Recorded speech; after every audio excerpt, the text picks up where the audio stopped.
যে নামটুকুও দস্তখত করতে জানে না, অথচ ওই লোকটাও দুনিয়া পূর্ণ ভোগ করে। ভাত, মাছ, চাল, ডাল, দালান, বিল্ডিং, স্ত্রী, সন্তান, সংসার, নেতাগিরি, মাতব্বরি, ফুটাঙ্গিরি, সব কিছু মূর্খ বকলম তারাও দুনিয়া করতেছে। মূর্খ কোনো নেতা নাই, সই করতে পারে না এমন কোনো নেতা নাই। আমি দেখছি এমন নেতা আছে, আমার এলাকায় দেখছি। কোটি কোটি টাকার মালিক, কোটি কোটি কোটি কোটি কোটি টাকার মালিক বেটা, হেইতে বেটা ফেফার উল্টে দেয়।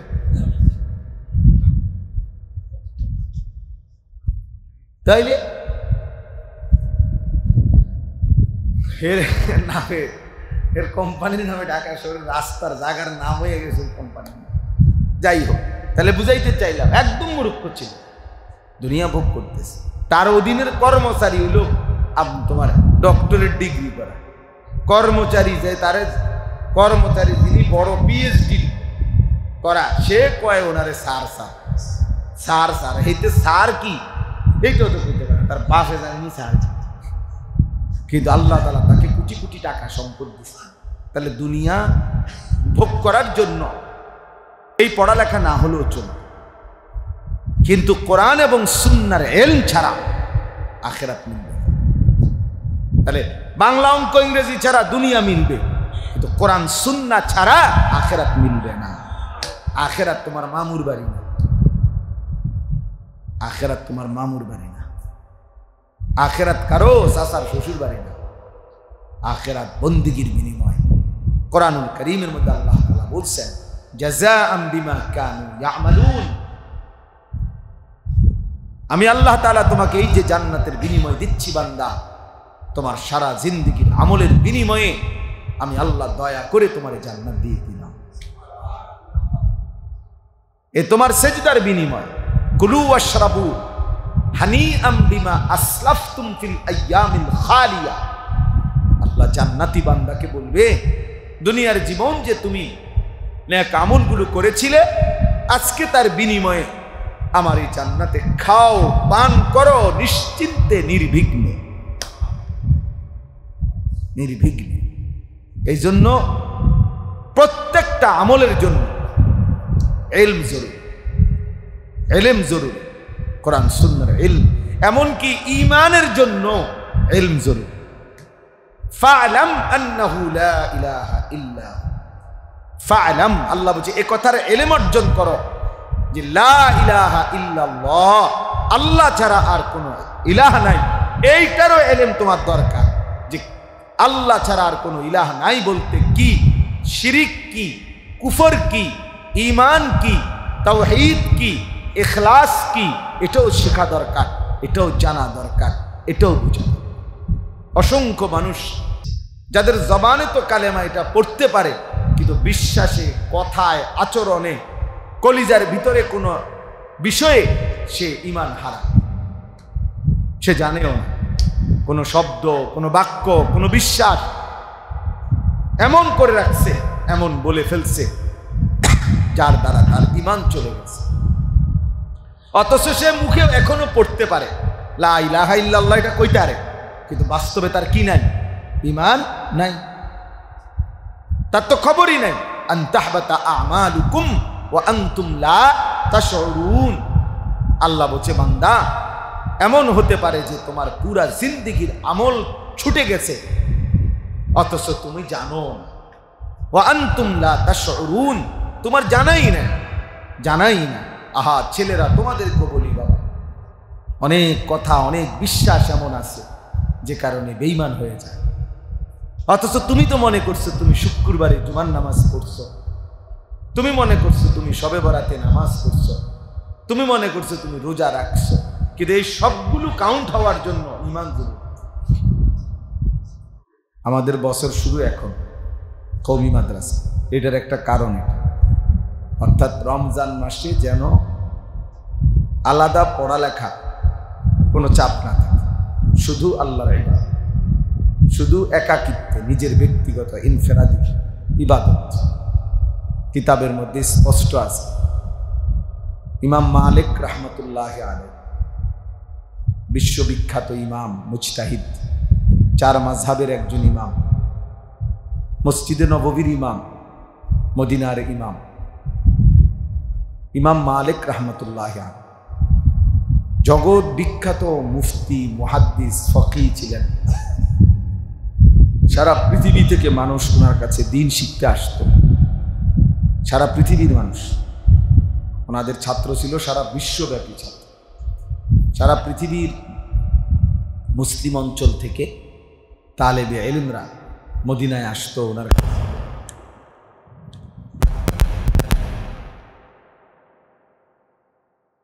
স্পষ্ট আমরা আরবি কিতাবে পড়ছি, ফিকহুল আদইয়া ওয়াল আযকার কিতাব আছে। এই কিতাবের মধ্যে আছে যখনই রমজান মাস শুরু হতো তো ইমাম মালিক রহমতুল্লাহ আলাইহি ইয়াফিরু মিন কিরাআতিল হাদিস ওয়া মুজালাসাতি আহলিল ইলম।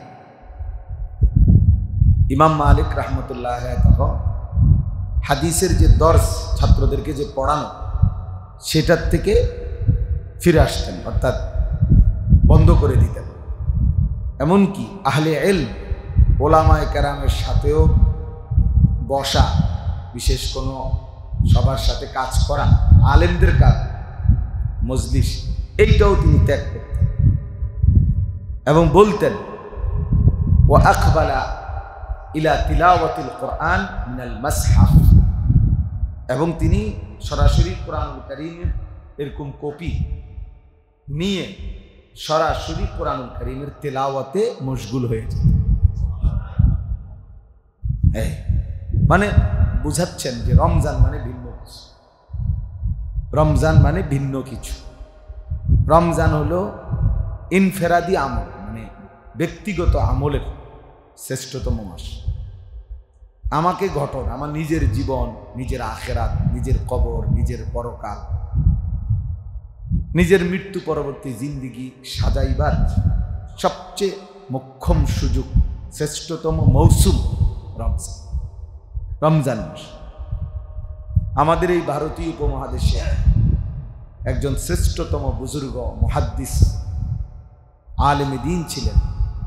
সারা পৃথিবী যাকে সম্মান করে, চিনে, জানে, ও সারা পৃথিবী বিখ্যাত আলেম যিনি, শেখুল হাদিস হযরত মাওলানা জাকারিয়া রহমতুল্লাহ আলাইহি, ফাজাইলে আমালের যিনি লেখক।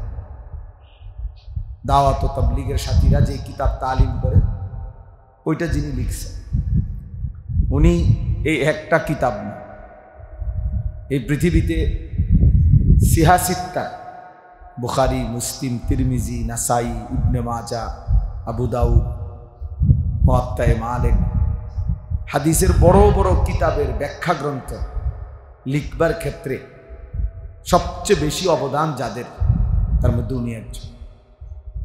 উনি পৃথিবী বিখ্যাত মুহাদ্দিস। ওনার লিখিত আরবি ব্যাখ্যা গ্রন্থ আমি আমার এই চোখে মক্কা শরীফ, আল্লাহর ঘর যেখানে মসজিদে হারাম, মসজিদে হারামের 3 তলায় মসজিদে হারামের লাইব্রেরি আছে, বিশাল লাইব্রেরি।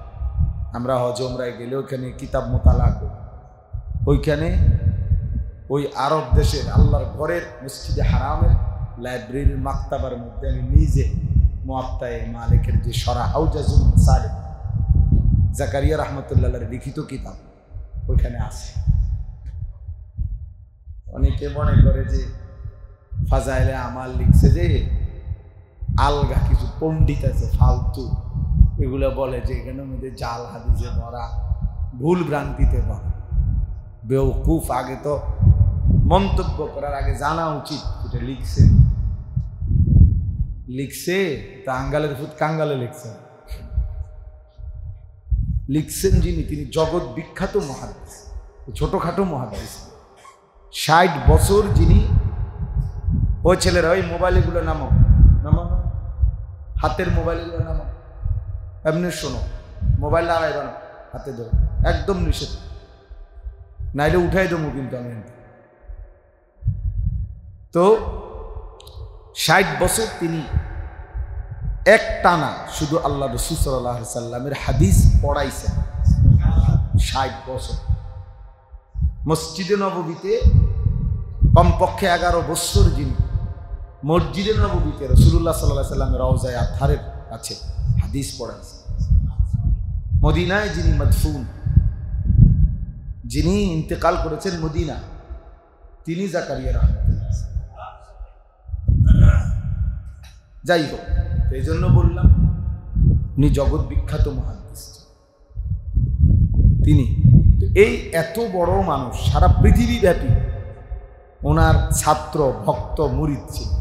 আফ্রিকা অঞ্চলে এখনো সবচেয়ে বেশি মুরিদ আফ্রিকা মহাদেশে শেখুল হাদিস মাওলানা জাকারিয়া রাহমাতুল্লাহ। সবচেয়ে বেশি খেদমত আফ্রিকা মহাদেশে যে সমস্ত বুজুর্গরা করে, তার মধ্যে জাকারিয়া রাহমাতুল্লাহর খলিফা যারা খোলাফা, ওনারাই সবচেয়ে বেশি আফ্রিকায় খেদমত করে এখন। তো আমাদের হযরত মাওলানা ইব্রাহিম আফ্রিকি সাহেব তো জাকারিয়া রাহমাতুল্লাহ শাহগ্রিদ রশিদ, এই বছর যিনি আফ্রিকাতে থাকেন উনি আমাদের বাংলাদেশে ইতিকাফ করছেন, ঢাকা সাইনবোর্ড। শেষ দশকে ওনার সাথে কমপক্ষে 4000-এর চাইতে বেশি মানুষ ইতিকাফ করছে এই বছর, 4000।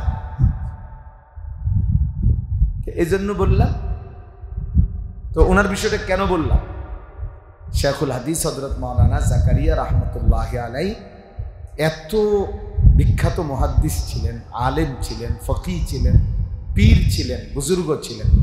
কিন্তু যখনই রমজান আসতেন, এই দর্স তাদরিস, পড়ানো, হাদিস শেখানো, হাদিস পড়ানো, ফতোয়া, মানুষের সাথে দ্বীনি যত ব্যস্ততা ছিল সব বন্ধ করে, এটা একেবারে স্পষ্ট ওনার জীবনীতে আছে।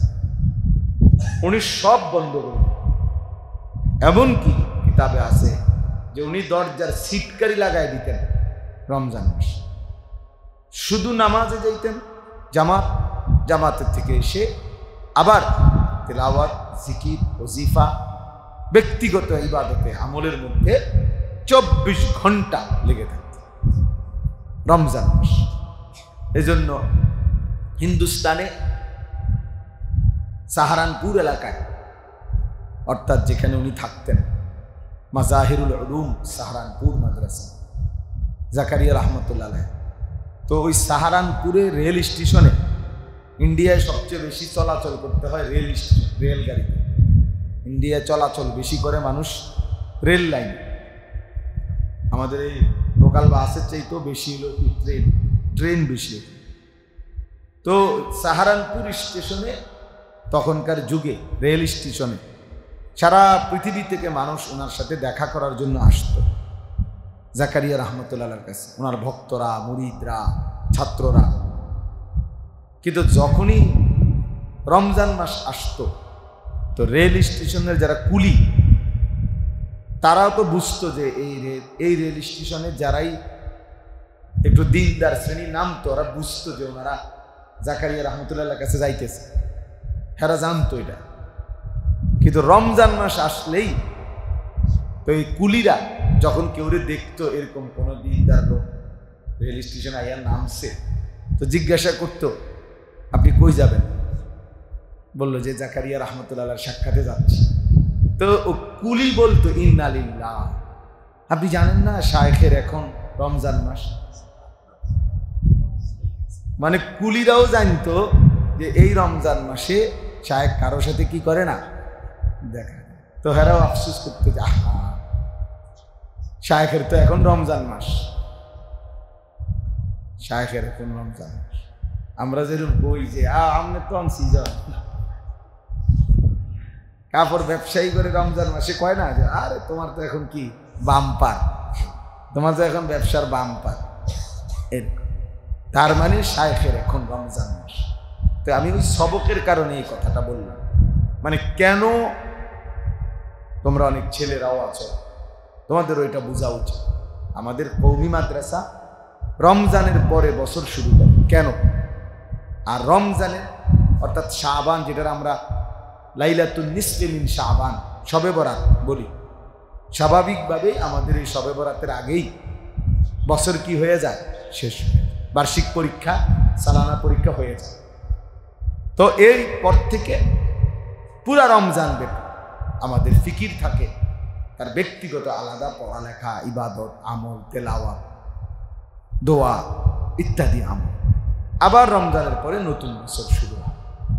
এজন্য এটা রমজান মাসটাকে আলাদা আল্লাহ পাকের ইবাদত এবং বন্দিগিতে আদায় করার জন্যই আমাদের বুজুর্গানে দিন যুগ যুগ ধরে এই নিজাম চালু করেছে। এই জন্য আজকেও আলহামদুলিল্লাহ এই ধারাবাহিকতায় এই কয়েকদিনের মধ্যে আগামী এক সপ্তাহের ভিতরে বাংলাদেশের শত শত হাজার হাজার মাদ্রাসায় সবক দেওয়া হবে। আমাদের বুজুর্গরা, ওলামারা বিভিন্ন মাদ্রাসায় সবক দিবে। তো আজকেও যে এই মাদ্রাসার যা বাচ্চাদেরকে সবক দেওয়া হলো, আল্লাহ তাআলা প্রত্যেককে আলেম দ্বীন হিসাবে কবুল করে নেন। ইলম অনেক বড় নিয়ামত, যাকে আল্লাহ তাআলা ইলম দান করছে, কোরআন সুন্নাহর ইলম, তাকে আল্লাহ তাআলা সবচেয়ে বড় নিয়ামত দান করছে। কোরআনুল কারীমের মধ্যে আছে আল্লাহ তাআলা বলছেন, ইয়ারফাইল্লাহুল্লাযীনা আমানু মিনকুম, আল্লাহ তাআলা যারা ঈমানদার তাদেরকে মর্যাদাবান করেন, সম্মানিত করেন, উচ্চ মর্যাদাবান করেন। তবে আল্লাহ তাআলা বলতেছেন ওয়াল্লাযীনা উতুল ইলমা দারাজাত, আর তবে যাদেরকে আল্লাহ তাআলা ইলম দান করছেন তাদের মর্যাদার কোনো সীমা পরিসীমা নাই। দারাজাত, তাদের মর্যাদা সীমাহীন, অগণিত, বহু বচন, কোনো সংখ্যা নির্ধারণ। এজন্য সবার এটা বোঝা উচিত, সবার, যে কোরআন এবং সুন্নাহর ইলম আল্লাহ তাআলা যাকে দান করছেন তার সমকক্ষ এই জেনারেল লাইনের সবগুলো বই একত্র করলে হবে। সারা পৃথিবীর সমস্ত ইউনিভার্সিটির পড়ালেখা একত্র করলেও কোরআন সুন্নাহর কাছেও আসবে। এই জন্য উচ্চ শিক্ষা কিংবা উচ্চ শিক্ষিত কেউ যদি বলে তো সেটা একমাত্র কোরআন এবং সুন্নাহর ইলম। কোরআন সুন্নাহর ইলম ছাড়া কেউ যদি অন্য কিছুকে উচ্চ শিক্ষা বলে তো সে তার ঈমানের সমস্যা, তার ঈমানের মধ্যে কি? কারণ কোরআনুল কারীমের সামনে, রাসূলুল্লাহ সাল্লাল্লাহু আলাইহি ওয়াসাল্লামের সুন্নাহর সামনে বাংলা, অঙ্ক, ইংরেজি, পদার্থ, জীববিজ্ঞান, রসায়ন বিজ্ঞান, চিকিৎসা বিজ্ঞান, এরপরে যে কারিগরি শিক্ষা, এরপরে যত ইঞ্জিনিয়ারিং, সব কিছু একসাথ করলেও কোরআনুল কারীমের সূরা ফাতিহার একটি অক্ষরের সমান মর্যাদা হবে না। তাহলে কাজে যেটা শ্রেষ্ঠ ইলম, তো ওই ইলমে যারা শিক্ষিত তারাই উচ্চ শিক্ষিত, তারাই সবচেয়ে বেশি জ্ঞানী, এবং ইলমে তারাই ধনী। এজন্য আমি অনেক সময় বলি, ওই যে ইলম, এটার অর্থ শুধু জ্ঞান বললেই যথেষ্ট না। ইলম অর্থ বাংলা যদিও বলা হয় জ্ঞান, কিন্তু আসলে ইলম এটা আলাদা পরিভাষা। নামাজ অর্থ শুধু প্রার্থনা বললেই নামাজ বোঝায় না। নামাজ মানে প্রার্থনা না, প্রার্থনা না, নামাজ একটি পরিভাষা। সালাত, এটার একটা নির্দিষ্ট কাইফিয়াত আছে, যার যে কোনোভাবে প্রার্থনা করলেই সেটা নামাজ হয় না। শরীয়তে এর একটি নির্ধারিত রূপরেখা আছে, শরীয়তের মধ্যে এটার একটা দিক নির্দেশনা আছে, কোনটা কিভাবে করলে এটারে নামাজ বলে, এটার একটা শুরু শেষ আছে। তো ঠিক যেই কোনো জ্ঞানকে ইলম বলে না। ইলম কাকে বলে শরীয়তে এটার একটা নির্ধারিত আছে। একমাত্র কোরআনের জ্ঞান যেটা, রাসূলুল্লাহ সাল্লাল্লাহু আলাইহি সাল্লামের সুন্নাহর জ্ঞান যেটা, এটাই একমাত্র ইলম, এটাই ইলম। আর এমনি জ্ঞান যে কোনোটাকে বলতে পারে, কিন্তু ইলম সবটাকে বলা যায়। এই জন্য বিদ্যা অর্জন করা প্রত্যেক মুসলমানের উপর ফরজ। আল হাদিস এই কথা লেখা স্কুলের ওয়ালে লিখলে হতো না, স্কুলের ওয়ালে নাই, এটা অনেক স্কুলের ওয়ালে লিখে রাখে। বিদ্যা অর্জন করা প্রত্যেক মুসলমানের উপরে ফরজ। আল হাদিস মানে কি বুঝাইতে চাইছে? বুঝাইতে চাইছে এই স্কুলের ভিতরে যত পড়ালেখা হয় সবগুলো অর্জন করা প্রত্যেক মুসলমানের উপরে ফরজ। না না, জি না, এটা ফরজ না, এটা সবার উপরে ফরজ। ফরজ হলো কোরআন সুন্নাহর ইলম শিখা প্রত্যেকের উপরে ফরজ। কথা বুঝছেন কি? ছেলেরা তোমরাও বুঝছো। ইসলাম যেই জ্ঞানকে উৎসাহিত করেছে সে জ্ঞান আল্লাহ তাআলার নামের মাধ্যমে যে জ্ঞান। ইকরা বিসমি রাব্বিক, প্রথম দিন আল্লাহ বলে দিয়েছেন পড়বেন, পড়েন বন্ধু, তবে রবের নামে। বিসমি রাব্বিকা, আপনার রবের নাম। যেন আল্লাহর নামে যেই পড়া হয় না, মালিকের নামে যেই পড়া না, সে পড়া মূলত কোনো পড়াই না, পড়াই না। এজন্য জিবরাইল আলাইহিস সালাম প্রথম দুইবার নবী সাল্লাল্লাহু আলাইহি সাল্লামকে শুধু ইকরা বলছে, পড়েন। এটার অনেক ব্যাখ্যা আছে, এর মধ্যে এটা একটা ব্যাখ্যা যে নবীজি সাল্লাল্লাহু আলাইহি সাল্লাম প্রথমে যতবারই জিবরাইল বলছে পড়ুন, উনি বলছে না, মা আনা বিকারি, আমি পড়বো না, পড়তে চাচ্ছিলেন না। কিন্তু যখনই জিবরাইল আলাইহিস সালাম বলছে ইকরা বিসমি রাব্বিক, এইবার নবীজি পড়া শুরু করে দিয়েছে। যেন নবীজি বলতেছে, তো জিবরাইল আমি তো এইটার অপেক্ষায় ছিলাম যে রবের নামে পড়বেন, এটা কইলে না পড়তাম বেটা, তুমি কি কও হুদা পড়েন, হুদা পড়তাম। এটা একটা তাওসি, আরো আছে বাকি, এটাও একটা কি তাওসি। যখন বলছে রবের নামে, আল্লাহর নামে পড়ুন, তো নবী সাল্লাল্লাহু আলাইহি সাল্লাম আর থামে নাই। সেই যে তিনি পড়া শুরু করছে, তো 23 বছর পড়েই গেছে, 30 পারা কোরআন পড়ে গেছে, যেদিন রবের নামে পড়া। এজন্য মুসলমান হিসাবে ওই মানুষের জীবন ব্যর্থ জীবন যে আল্লাহর কোরআন পড়তে পারে না। মুসলমান হিসাবে ওই জীবন ব্যর্থ জীবন যে রাসূলুল্লাহ সাল্লাল্লাহু আলাইহি সাল্লামের সুন্নাহ পড়তে জানে না। বাকি পড়ালেখাগুলো একজন মানুষ যদি নাও পড়তো, তাহলে দুনিয়ার ভাত মাছ খাদ্য পানীয়র জন্য যথেষ্ট, এমনি ভোগ করতে পারে। কেউ যদি বাংলা, অঙ্ক, ইংরেজি, পদার্থ, জীববিজ্ঞান এক লাইনও না পারে, কেউ যদি একটা নামও লিখতে পারে না, অঙ্ক ইংরেজি তো পরের কথা, বাংলাতে তারা নামটাও লিখতে জানে না, দস্তখতটাও দিতে পারে না, বরং শুধু টিপসই দেয়। এমন মানুষ আছে না যারা কি দেয়, টিপ দেয়, আর টিপসই দেয়, টিপসইও দিতে পারে না। আরেকজনে আঙ্গুল দইরা এন দিয়ে দেন, এটা এন দিয়ে, এবার কোনান দিয়ে টিপ দিব, এটাও কোথায় বুঝেন না? দলিল ওরা দেন না, আঙ্গুল দিয়ে দইরা দেয়, তাহলে টিপসই দেয়। তাহলে এরকম এত মূর্খ যে নামটুকুও দস্তখত করতে জানে না, অথচ ওই লোকটাও দুনিয়া পূর্ণ ভোগ করে। ভাত মাছ চাল ডাল, দালান বিল্ডিং, স্ত্রী সন্তান সংসার, নেতাগিরি মাতব্বরি ফুটাঙ্গিরি, সব কিছু মূর্খ বকলম তারাও দুনিয়া করতেছে। মূর্খ কোনো নেতা নাই, সই করতে পারে না এমন কোনো নেতা নাই। আমি দেখছি না এমন নেতা আছে, আমার এলাকায় দেখছি কোটি কোটি টাকার মালিক, কোটি কোটি কোটি কোটি কোটি টাকার মালিক বেটা, হেইতে বেটার ফেফার উল্টে দেয়।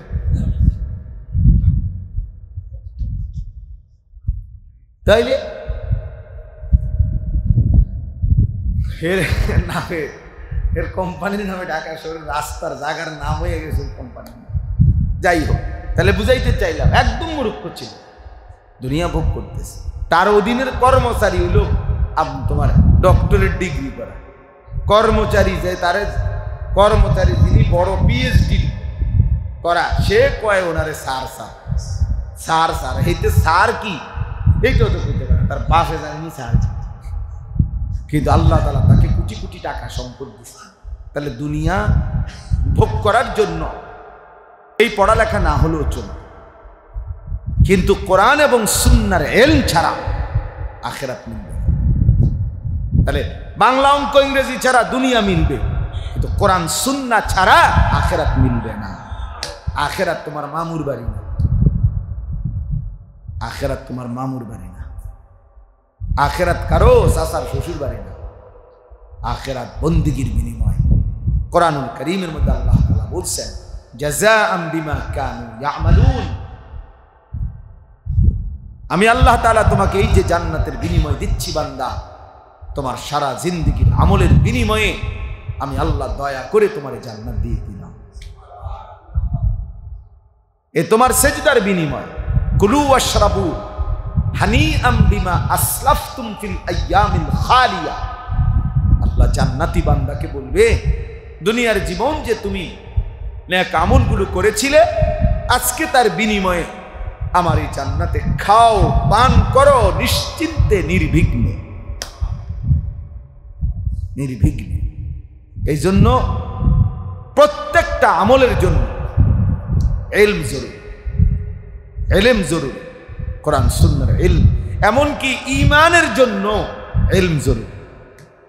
ফা'লাম আন্নাহু লা ইলাহা ইল্লা, ফা'লাম, আল্লাহ বলছে এই কথার ইলম অর্জন করো যে লা ইলাহা ইল্লাল্লাহ, আল্লাহ ছাড়া আর কোনো ইলাহ নাই। এইটারও ইলম তোমার দরকার যে আল্লাহ ছাড়া আর কোনো ইলাহ নাই বলতে কি, শিরিক কি, কুফর কি, ঈমান কি, তাওহীদ কি, ইখলাস কি, এটাও শেখা দরকার, এটাও জানা দরকার, এটাও বুঝা দরকার।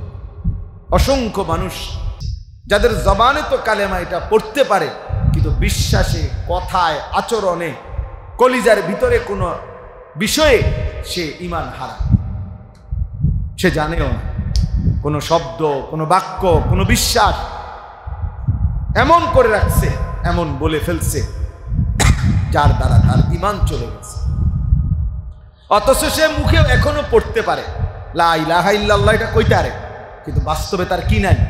ঈমান নাই, তার তো খবরই নাই। আন তাহবাতা আমালুকুম ওয়া আনতুম লা তাশউরুন।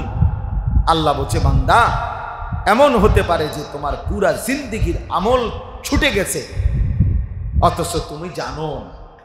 ওয়া আনতুম লা তাশউরুন, তোমার জানাই না, জানাই না। আহা ছেলেরা, তোমাদেরকে বলি বাবা, অনেক কথা, অনেক বিশ্বাস এমন আছে যে কারণে বেঈমান হয়ে যায়।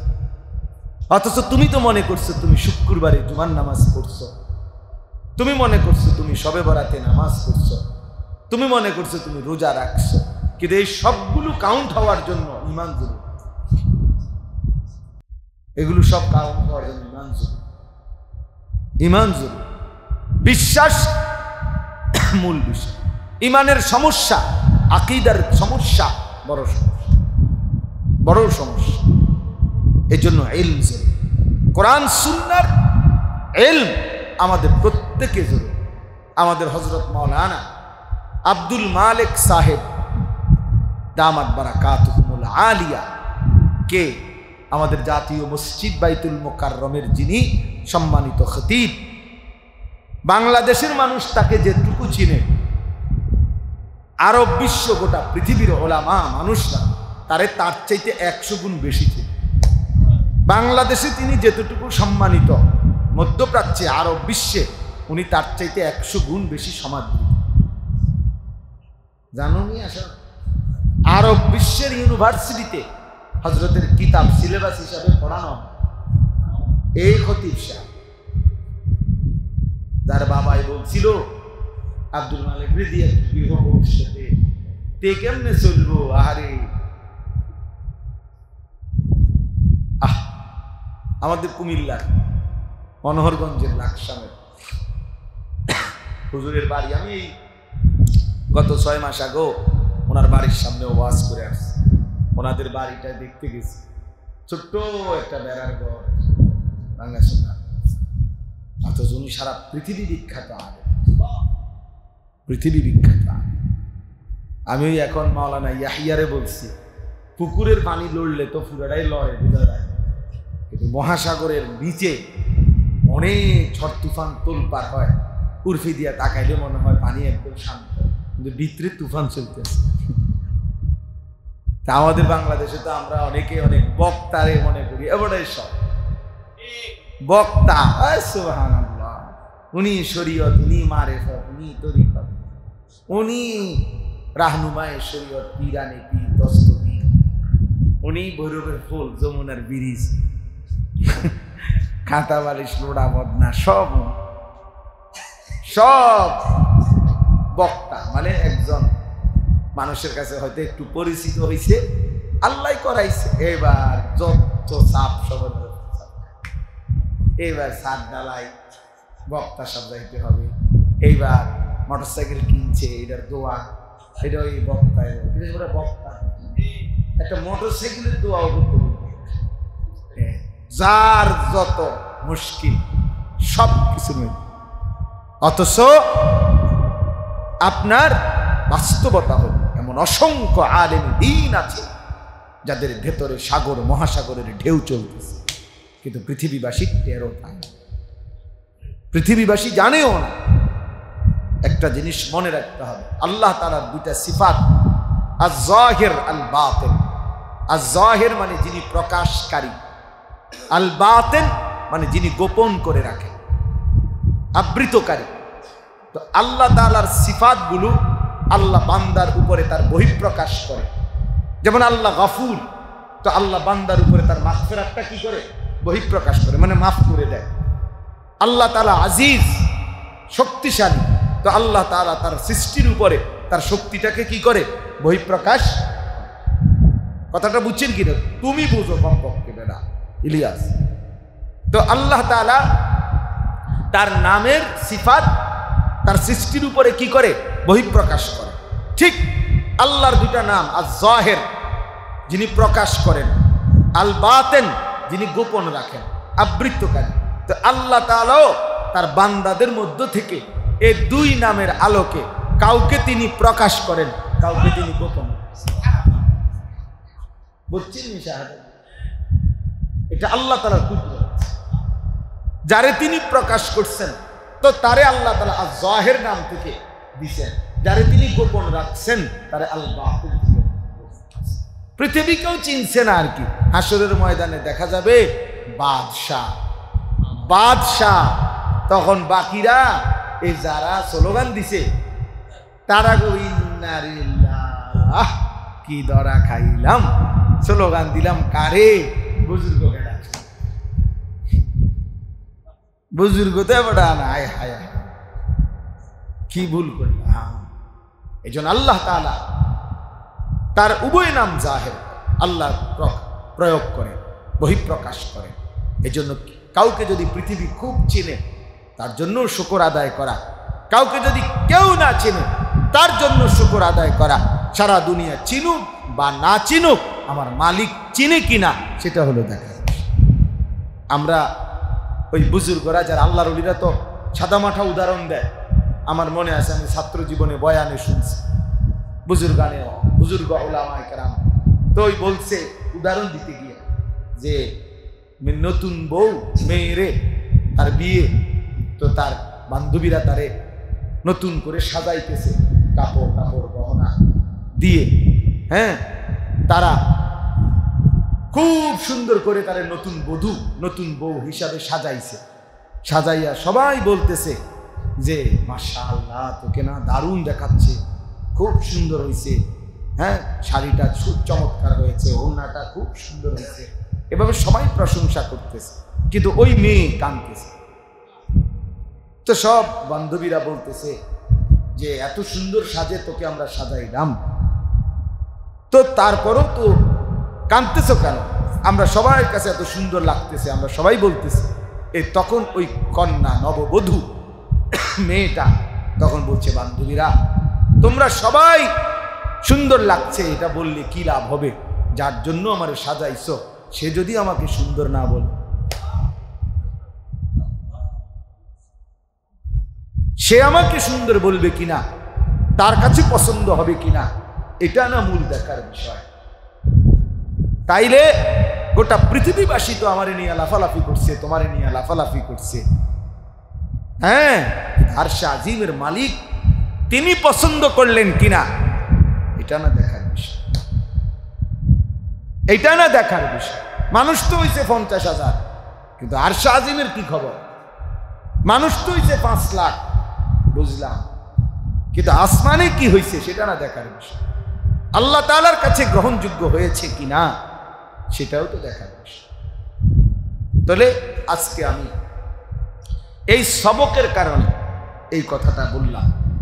ছেলেরা, বাবারা, তোমাদেরকেও যারা মাদ্রাসার ছাত্র তোমাদেরকেও বলি, বাপ এ গোটা পৃথিবীর যত চাকচিক্য বিলাসিতা, যার যত নাফরমানি খামখেয়ালি, কেউ মোবাইল টিপতেছে, কেউ চুলের ফ্যাশন করতেছে, কেউ মোটর সাইকেল চলাইতেছে, কেউ 14 বছর বয়সে বাঁধনহীন, কোনো বাঁধন নিষেধ নাই, আনন্দ ফুর্তি মজা করতেছে, নারী ছবি অস্থির দৃশ্য নাচ গান বেহায়াপনা অসভ্যতা নোংরামি যা মন চায় তাই করতেছে।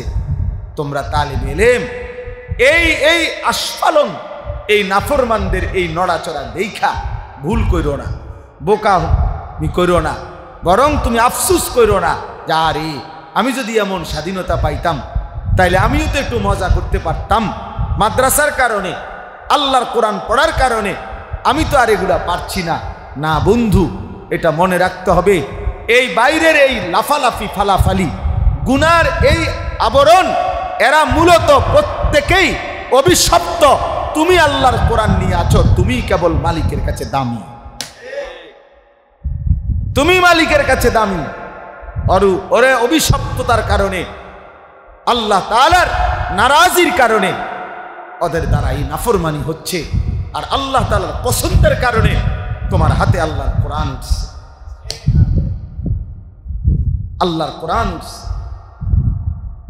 হ্যাঁ, এই এখনো আজকেও মাগরিবের নামাজ পড়ছি যেই জায়গায়, মাগরিবের নামাজ পড়ছি যেখানে, তো নামাজের সালাম ফিরাইয়া আবার নামাজ পড়ছি। এখন সালাম ফিরাইয়া আবার পড়ছি সিরাতাল মুস্তাকিম, আজকে ইহদিনা সিরাতাল মুস্তাকিম, তার বাড়ির মুস্তাকিম না,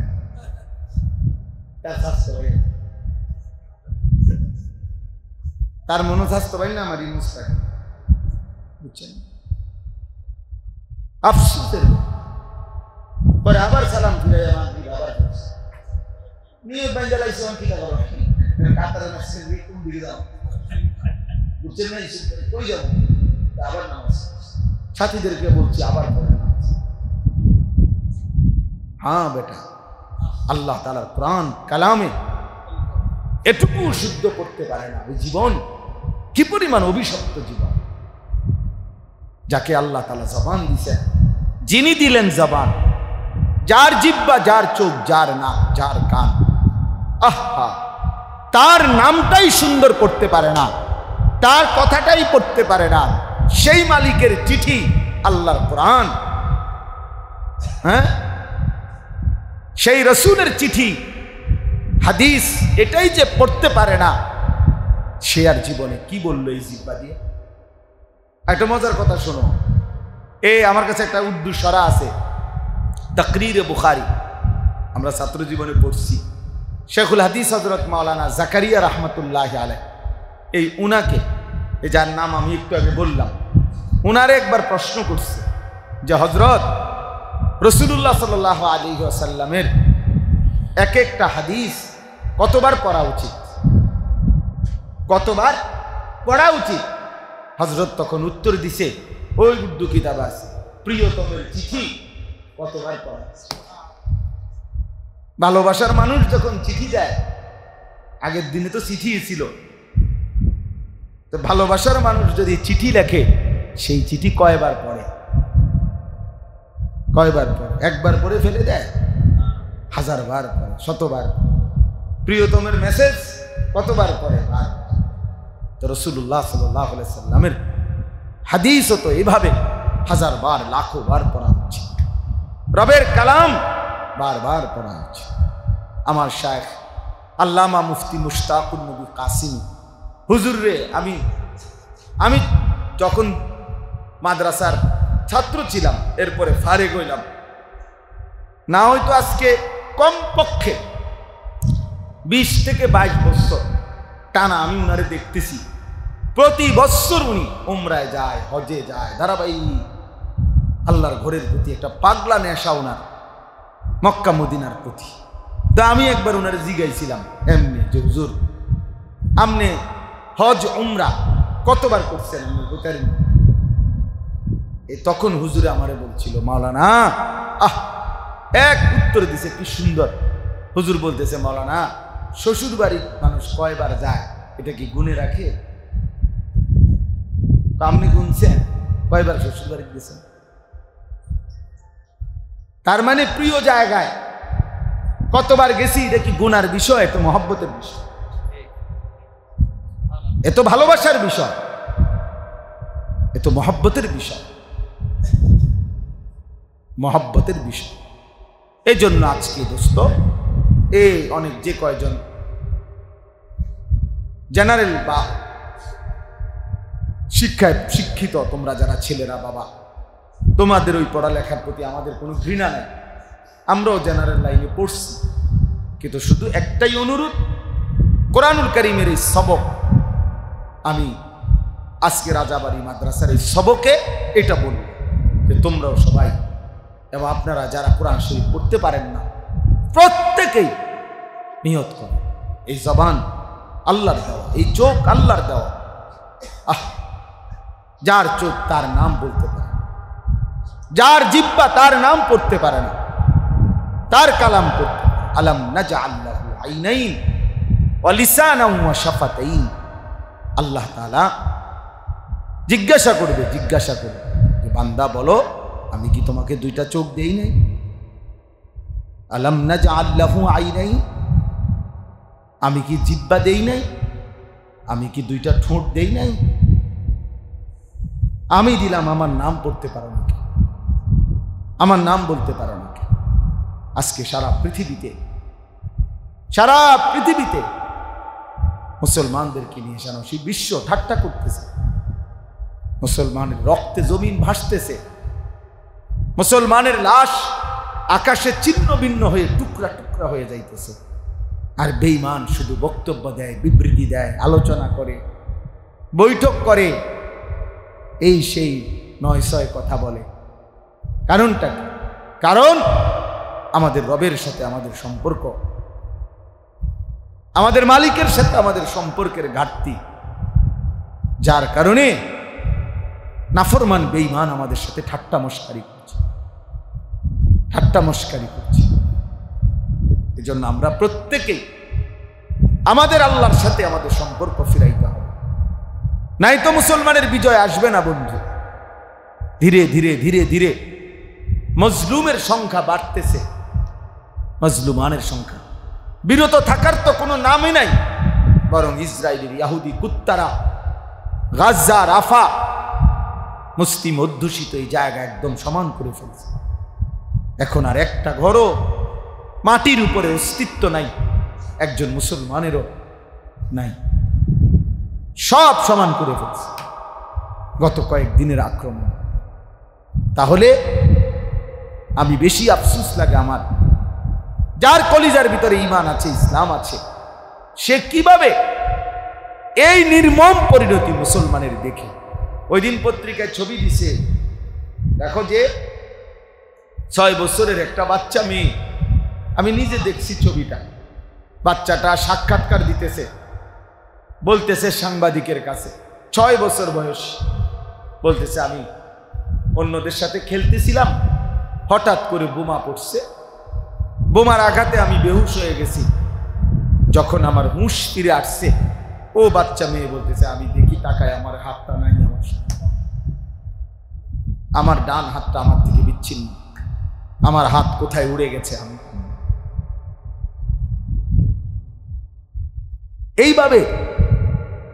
এইভাবে জলজ্জান্ত 3 বছরের 10 বছরের মাসুম নিষ্পাপ বাচ্চা যারা হত্যা করে, তারা তো কুত্তাও হইতে পারে, মানুষ তো দূরে থাক, এরা তো কুত্তাও না। ইসরায়েলের এই বেঈমানগুলো, নেতানিয়াহুর এই অনুসারীগুলো, কিন্তু তারা এইভাবে মুসলিম নিধন করছে।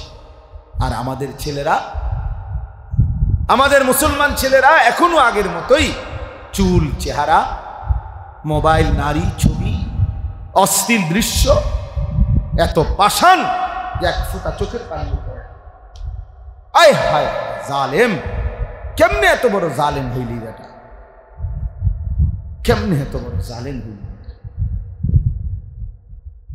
একই সময়ে পৃথিবীতে যখন, এটা তো ঘটনা যদি এমন হইতো যেটা রূপকথা, গল্প, পিছনের কোনো কাহিনী, এটা তো এই মুহূর্তের চলমান বাস্তবতা।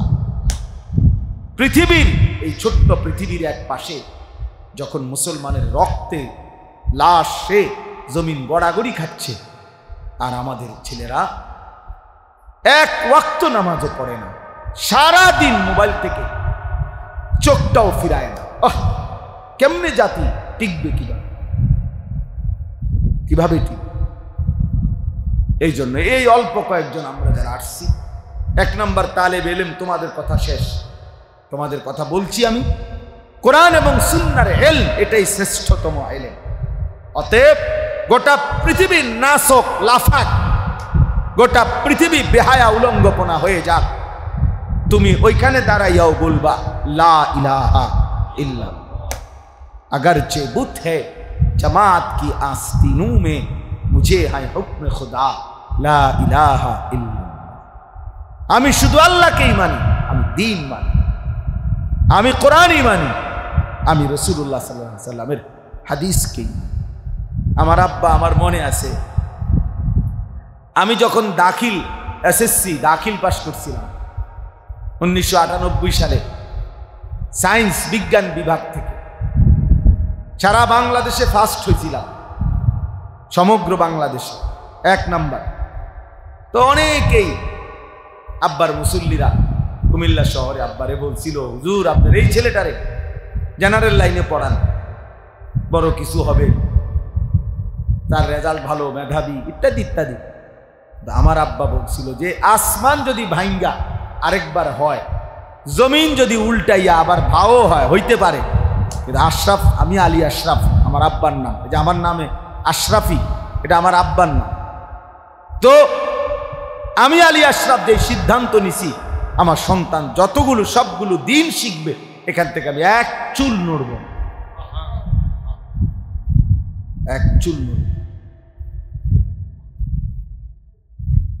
হ্যাঁ, এই জন্য আমরা প্রত্যেকেই দিন শিখি। তোমরা আর যারা তোমরা এমনি আসো, ছেলেরা বাবারা, সবার কাছে অনুরোধ করছি, আমরা মুসলমানদের এই নির্মম করুণ হালাতে আমাদের বিবেকের কাছে একজনকেই বললাম, একজনকেই বলি, এটা আমাদের দাবি, এটা আমাদের বিবেকের দাবি। এখন আমরা আল্লাহর কাছে কান্না করা, কমপক্ষে চোখের পানি ফেলা, আল্লাহকে সেজদা করা, আল্লাহর দিকে ফিরে আসা, আল্লাহর দিকে ফিরে আসা। আল্লাহ তাআলা এখানে 3টা আমল বলছেন, এই সংক্ষেপ কথা শেষ। আল্লাহ বলছেন যে হে রাসূল সাল্লাল্লাহু আলাইহি ওয়াসাল্লাম, ফজরের নামাজ সহ আপনি 5 ওয়াক্ত নামাজ যত্নের সাথে আদায় করুন। 2, রাত্রি গভীরে তাহাজ্জুদ নামাজ আদায় করুন। 3, বেশি বেশি আমি আল্লাহ তাআলার কাছে দোয়া করতে থাকুন। এই 3টি আমল যদি ঠিকমতো করেন, ফজর সহ 5 ওয়াক্ত নামাজ, রাত্রি গভীরে তাহাজ্জুদ নামাজ, আর বেশি বেশি দোয়া, আমি আল্লাহ ওয়াদা দিলাম, যা আল হক ওয়া যাহাকাল বাতিল, তাহলে হকের বিজয় হয়ে গেল, বাতিলের পরাজয় হয়ে গেল। অর্থাৎ এমন মুমিনদের হাতে আমি আল্লাহ তাআলা বিজয় তুলে দেব, বাতিলের পরাজয় দিয়ে দেব। তাহলে আল্লাহ তাআলা আমাদের বিজয়ের জন্য, সফলতার জন্য, আমাদের কামিয়াবির জন্য নামাজকে মাধ্যম বানাইছেন, তাহাজ্জুদকে মাধ্যম বানাইছেন, দোয়াকে মাধ্যম বানাইছেন। আমরা যদি 5 ওয়াক্ত নামাজ ছেড়ে দেই, আমরা যদি আল্লাহর কাছে ডাকা ছেড়ে দেই, চোখের পানি ফেলা বন্ধ করে দেই, আমাদের বিজয় কোত্থেকে আসবে? বলো ভাইয়া। 1948 সালে ফিলিস্তিন, এই ইসরায়েল জুলুম শুরু করছে। আজকে 77 বছর মুসলমানরা নির্যাতিত ফিলিস্তিন। এই 77 বছরে কত মিটিং, কত ফিটিং, কত গোল টেবিল, কত বৈঠক, কত আলোচনা, কত কিছুই করলো, কিন্তু ফিলিস্তিনের সমস্যা সমাধান হয় না। কারণ কলিজার ভিতরে বেঈমানদের যেহেতু সিদ্ধান্ত এই সমস্যার সমাধান করবে না, এজন্য মৌখিক কোনো কথা দিয়েই আর কি হয় না, সমাধান হয় না। তুমি যেহেতু ঘুমে সজাগ, এমনি চোখ বন্ধ করে রাখছো, তো তোমার উড়াইব কেমন? তুমি ঘুমে থাকলে না সজাগ করা যাইতো, তুমি তো ঘুমে না, তুমি তো সজাগই। তুমি ইচ্ছা করে না চোখ বন্ধ করে রাখছো, এই জন্য না তোমার যতই ডাকে তুমি চোখ খোলো না।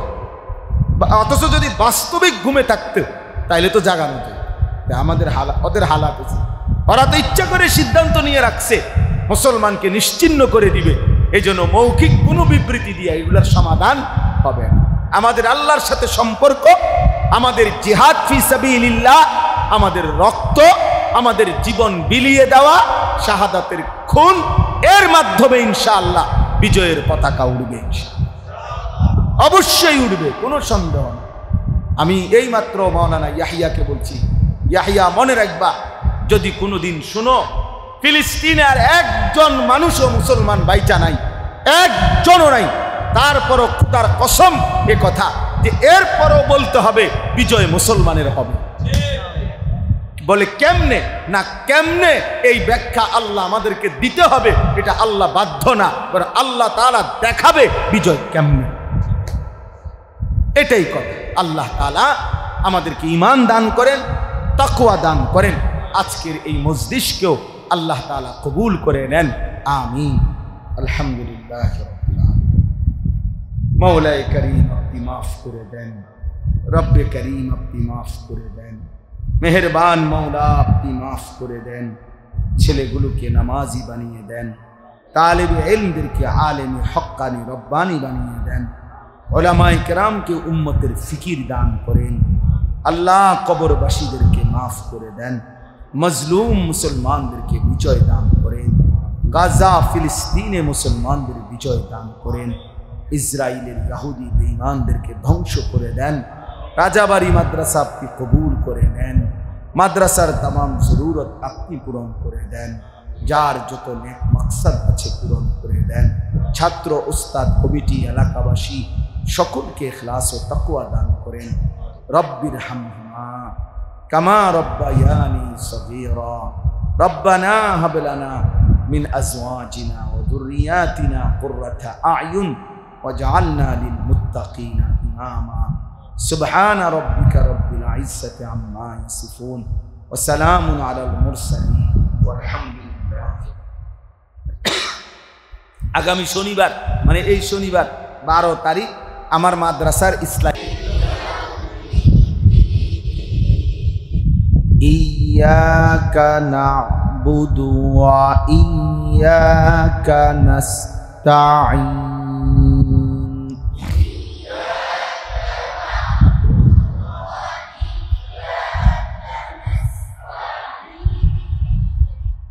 اهدنا الصراط المستقيم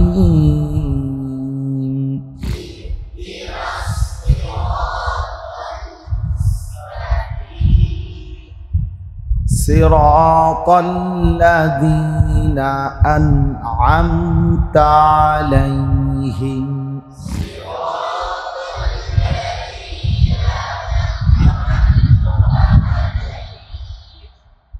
غير المغضوب عليهم ولا الضالين.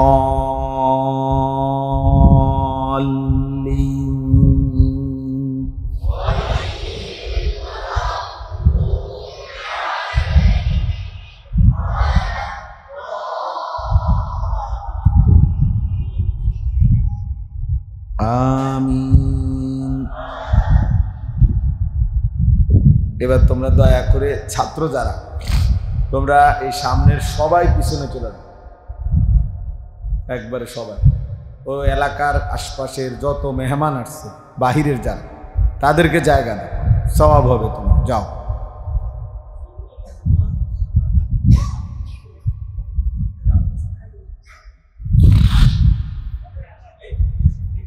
আপনারা আগায় আসেন।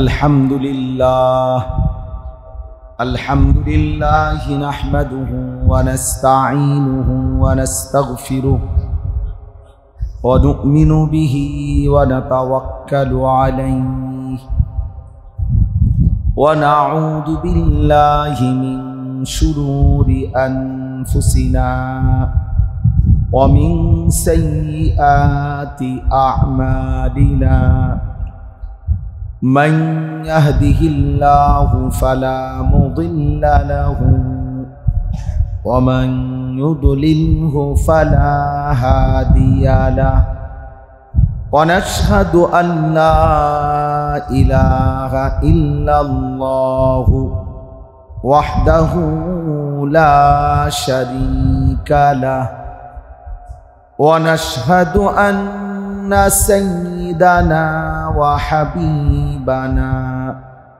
ومولانا محمدا عبده ورسوله أما بعد فأعوذ بالله من الشيطان الرجيم بسم الله الرحمن الرحيم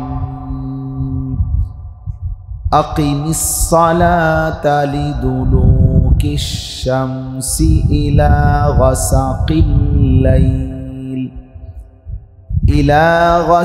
الليل وقرآن الفجر إن قرآن الفجر كان مشهودا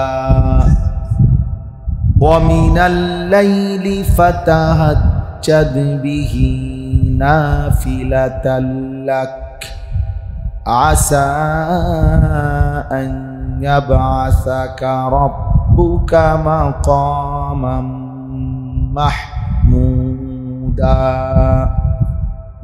وقل رب أدخلني مدخل صدق وأخرجني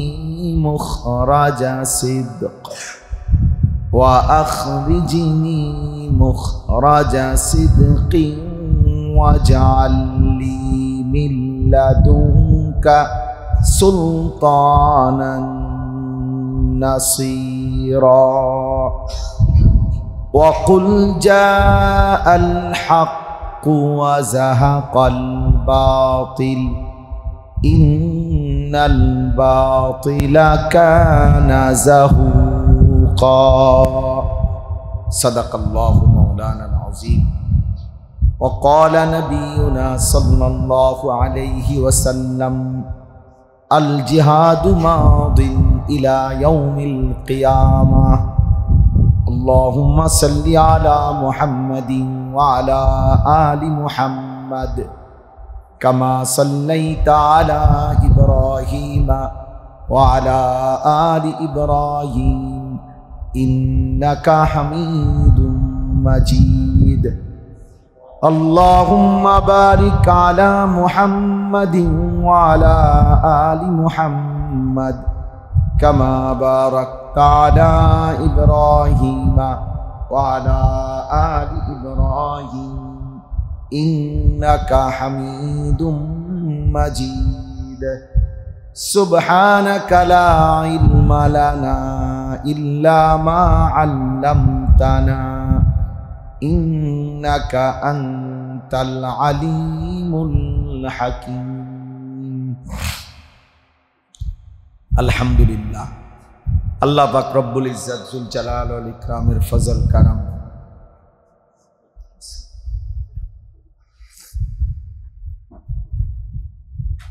রব্বুল আলামিনের ইহসান আল্লাহ তাআলা আমাদেরকে রাজাবাড়ি কাসিমুল উলুম মাদ্রাসায় ইসলাহি মজলিসে আল্লাহ তাআলাই আমাদেরকে জমা হওয়ার তৌফিক দান করেছেন আলহামদুলিল্লাহ। ছাত্রদেরকে সবক দেওয়া হলো। আমাদের কওমি মাদ্রাসার এটা একটা ঐতিহ্য, প্রতি বছর রমজানের পরে আমাদের সারা পৃথিবীর সমস্ত কওমি মাদ্রাসায় নতুন বর্ষ শুরু হয়। আবার রমজানের আগেই শাবান মাসের 14-র আগেই 15-র আগেই বছর শেষ হয়ে যায়। অর্থাৎ রমজানের পরে শুরু হয়, রমজানের 15-20 দিন আগে বছর শেষ হয়ে যায়। রমজানের আগের 15 দিন এবং রমজান মাস বলা যায় এই 1.5 মাস আমাদের কওমি মাদ্রাসা যুগ যুগ ধরে রমজানের ইবাদতের জন্য একান্তই রমজানের ইবাদতে যেন বান্দা মশগুল থাকে, এই জন্য আলাদা ফারেক করে রাখে। এটা আমাদের যুগ যুগ ধরে ঐতিহ্য। ওনার ঘরে কোনো ছেলে মেয়ে সন্তান হয় না, দুধ পান করাইতেছে। একজন নারী যদি দেখে তার সন্তানগুলো আরেকটা মহিলা তার সন্তানকে দুধ পান করাইতেছে, ওই নারীটার মনে একটা আগ্রহ জাগে, মা হওয়ার আগ্রহ। কারণ আমাদের সমাজের মধ্যে যেই মহিলাগুলার বিবাহ হইছে তাদের ছেলে মেয়ে হয় না, এই সমস্ত মহিলাগুলা খুবই অশান্তি এবং বড় একটা পেরেশানের মধ্যে পড়ে রয়েছে একটা সন্তানের জন্য। কথা বলেন। হযরত হান্না তার ঘরে কোনো ছেলে মেয়ে হয় না, সে যখন দেখলো কাফেলার মহিলারা তাদের বাচ্চাগুলারে তারা দুধ পান করাইতেছে, এই দৃশ্য দেখা হযরত হান্না মা হওয়ার জন্য দিলের মধ্যে আগ্রহ জাগছে এবং আল্লাহ তাআলার দরবারে দোয়া করছে, আল্লাহ এই কাফেলার মহিলাগুলা তাদের বাচ্চাগুলারে যেইভাবে দুধ পান করাইতেছে, আপনি যদি আমাকে একটা সন্তান দান করতেন আর আমার সন্তানটা এরকম ভাবে আমার বুকে আমার কুলে আমার দুধ পান করতো, আমার কাছে অত্যন্ত ভালো লাগতো। হযরত হান্না আল্লাহ তাআলার কাছে দোয়া করছে, আল্লাহ তাআলা হযরত হান্নার দোয়া কবুল করে লাইছে। সুবহানাল্লাহ জুড়ে। যখন হযরত হান্নার দোয়া আল্লাহ তাআলা কবুল করছে, ইমরান আলাইহিস সালামের সাথে ওনার সংসার চলতেছে, এক পর্যায়ে আল্লাহ সুবহানাহু ওয়া তাআলা হযরত হান্নার গর্ভে সন্তান দান করছে। যখন হযরত হান্নার গর্ভে সন্তান আল্লাহ তাআলা দান করছে, তখন ওই হযরত হান্না মান্নত করছে যে আল্লাহ আমার পেটে যে সন্তানটা আপনি দান করছেন, আমার সন্তানটা জন্মের পরে আমি আমার সন্তানটাকে আপনার ঘর মসজিদে আকসার জন্য আমি ওয়াকফ করে দিয়ে দেব। সুবহানাল্লাহ জুড়ে। হযরত হান্নার মনে মনে এই চিন্তা ছিল যে আমার ছেলে হবে। কি হবে? কথা বলেন, কথা বুঝতেছেন না আপনারা? হযরত হান্না মনে মনে চিন্তা করছিল যে আমার কি হবে? ছেলে হবে।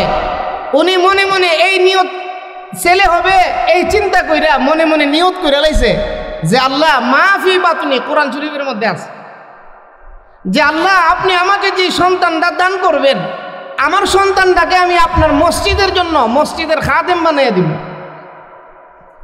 মসজিদের খাদেম হওয়া এটা বড় একটা ভাগ্যের কথা।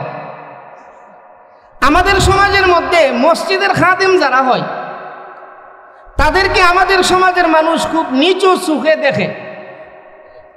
আমাদের মসজিদগুলাতে আমরা দেখি যে মুয়াজ্জিনগুলো আছে, আমাদের সমাজের মসজিদগুলার মুয়াজ্জিনগুলারে মানুষে অনেক টর্চারিং করে, অনেক নির্যাতন করে। কথা কোন? আমরা সমাজে আমরা দেখতে পাই মসজিদের মধ্যে যে মুয়াজ্জিন এবং খাদেম, মসজিদের মুয়াজ্জিন এবং খাদেমের সাথে একটা ফাটি আছে মুসল্লিদের মধ্যে সবসময় লাগিয়ে থাকে। কথা কোন? ঠিক না? অথচ মুয়াজ্জিনই এটা এরকম একটা পদ, এরকম একটা মর্যাদা, যারা দুনিয়াতে মুয়াজ্জিনি করে আল্লাহ সুবহানাহু ওয়া তাআলা কিয়ামতের কঠিন ময়দানে, হাসরের কঠিন ময়দানে তাদের সিনাটারে আল্লাহ তাআলা উঁচা কইরা দিব। দুনিয়ার মানুষগুলা দেখলেই বুঝতে পারবো লোকটা মুয়াজ্জিন আছেন। সুবহানাল্লাহ। পৃথিবী বিখ্যাত একজন মুয়াজ্জিন ছিল যার নাম হযরত বেলাল হাবশী রাদিয়াল্লাহু তাআলা। আল্লাহর রাসূল সাল্লাল্লাহু আলাইহি ওয়াসাল্লাম যখন মক্কা বিজয় করলেন, মক্কা বিজয় কইরা যখন নবীজি মক্কা নগরীতে ঢুকলেন এবং বাইতুল্লাহর চাবি আনলেন, নবীজি চাবি আইনা বাইতুল্লাহতে ঢুকবে, ভিতরে ঢুইকা নামাজ আদায় করবে, হযরত বেলালকে ডাক দিয়া বললেন, বেলাল তুমি বাইতুল্লাহর ছাদে উঠো এবং আযান দাও। সুবহানাল্লাহ। আল্লাহর রাসূল সাল্লাল্লাহু আলাইহি সাল্লাম হযরত বেলাল হাবশীকে মুয়াজ্জিন, মদিনার মসজিদের মুয়াজ্জিন ছিলেন। সাহাবায়ে কেরাম পরামর্শ কইরা একসময় বেলাল রাদিয়াল্লাহু আনহুরে বাদ দিয়ে দিয়েছে। কেন বাদ দিয়ে দিয়েছেন ঘটনা আপনারা সকলেই জানেন। হযরত বেলাল রাদিয়াল্লাহু তাআলা আনহুর জিহ্বাটা ছিল বাটি, যার কারণে উনি আশহাদু শব্দটা উচ্চারণ করতে পারতো না। সাহাবায়ে কেরাম এবং নবীজি পরামর্শক্রমে বেলাল রাদিয়াল্লাহু আনহুকে যখন মসজিদে নববীর মুয়াজ্জিন হিসাবে বাতিল কইরা দিছে, হযরত বেলাল রাদিয়াল্লাহু তাআলা আনহু মসজিদে নববীর এক কোণায় বয়া বয়া আল্লাহ তাআলার দরবারে কান্দে। সুবহানাল্লাহ জোরে। হযরত বেলাল রাদিয়াল্লাহু আনহু চোখের পানি সাইরা সাইরা কান্দে আর ডাক দিয়া কয়, ওগো রব্বুল আলামিন, আমার জিহ্বাটা তো আমি বাটি করি নাই, জিহ্বাটা বাটি বানাইয়া দিছে কে? আরো জোরে কন। অনেক মানুষ আছে দেখেন হাতের মধ্যে 5 আঙ্গুলের জায়গা 6 আঙ্গুল আছে কিনা? নাই। পায়ের মধ্যে 5 আঙ্গুলের জায়গায় 6 আঙ্গুল, এরকম মানুষও সমাজে আছে। এটা কি সে আঙ্গুলটা নিজে বানাইছে? আরো জোরে কন। হযরত বেলাল রাদিয়াল্লাহু আনহু মসজিদে নববীর মধ্যে বৈশা বৈশা কান্দে, ওগো রব্বুল আলামিন, আপনি আমার জিহ্বা বাটি করছেন, আমি হাফসার মানুষ, সুন্দরভাবে উচ্চারণ করতে পারি না, যার কারণে আমাকে মসজিদের মুয়াজ্জিনি বাতিল কইরা দিছে। এইভাবে যখন বেলাল কান্দে, ওই মসজিদের মধ্যে, মসজিদে নববীর মধ্যে নবীজির সাহাবী হযরত আব্দুল্লাহ ইবনে উম্মে মাকতুম ফজরের আযান দিছে। হযরত আব্দুল্লাহ ইবনে উম্মে মাকতুম ফজরের আযান দেওয়ার পরে আল্লাহর পয়গম্বরের কাছে আসছে জিবরাইল। নবীজি ডাক দিয়ে বলতেছেন, ও জিবরাইল, এই সময় আপনি আমার দরবারে কেন আসছেন? আল্লাহর ফেরেশতা জিবরাইল আয়েশা নবীজিকে ডাক দিয়ে বলতেছেন, নবী গো, আজকে কি মসজিদে নববীর মধ্যে আযান হয় নাই? অথচ কিছুক্ষণ আগে আব্দুল্লাহ ইবনে উম্মে মাকতুম আযান দিছে। জিবরাইল আয়েশা নবীজিকে বলতেছেন, ইয়া রাসূলুল্লাহ, আজকে কি মসজিদে নববীর মধ্যে আযান হয় নাই? আল্লাহর পয়গম্বর বলতেছেন, জিবরাইল, কিছুক্ষণ আগে তো হযরত উম্মে মাকতুম, আব্দুল্লাহ ইবনে উম্মে মাকতুম আযান দিছে, আর তুমি জিবরাইল আয়েশা বলতেছো মসজিদে নববী থেকে আযান হয় নাই। আল্লাহর ফেরেশতা জিবরাইল ডাক দিয়ে বলতেছেন, ওগো আল্লাহর নবী, ওগো আল্লাহর নবী,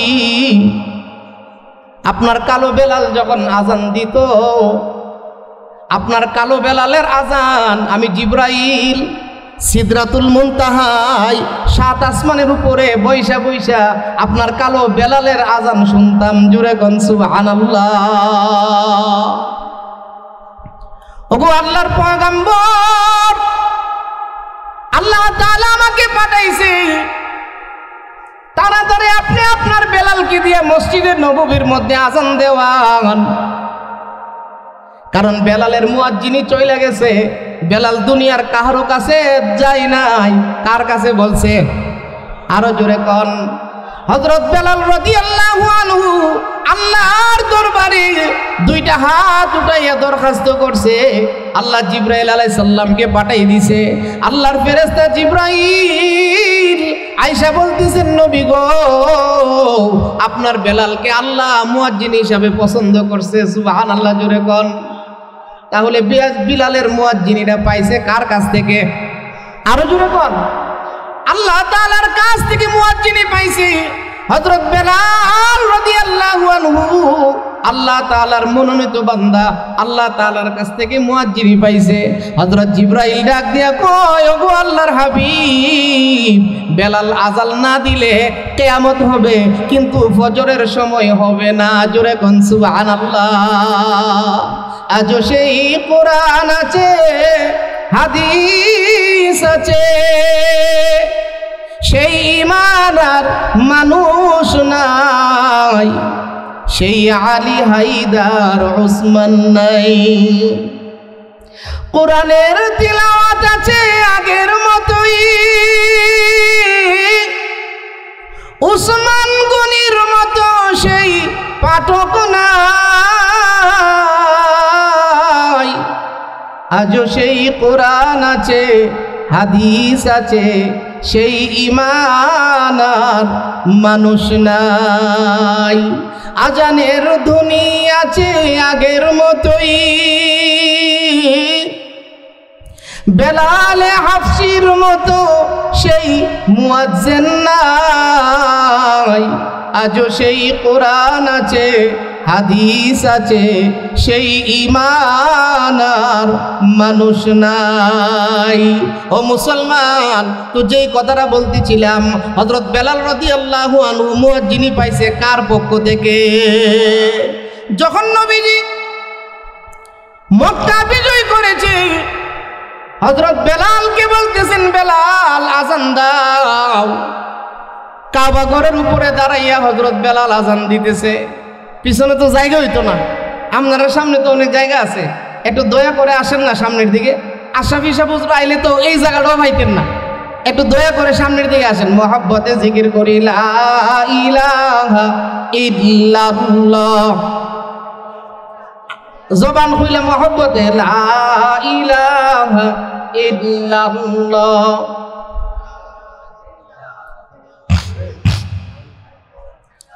লা ইলাহা ইল্লাল্লাহ, লা ইলাহা ইল্লাল্লাহ।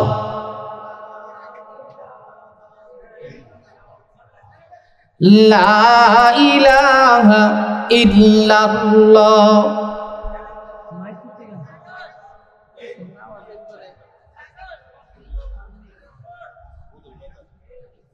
মাশাআল্লাহ, জোরে জোরে মহব্বতে লা ইলাহা ইল্লাল্লাহ, লা ইলাহা ইল্লাল্লাহ, লা ইলাহা ইল্লাল্লাহ।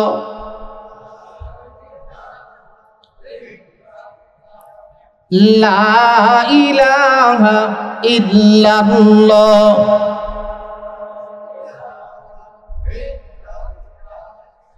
লা ইলাহা ইল্লাল্লাহ, লা ইলাহা ইল্লাল্লাহ।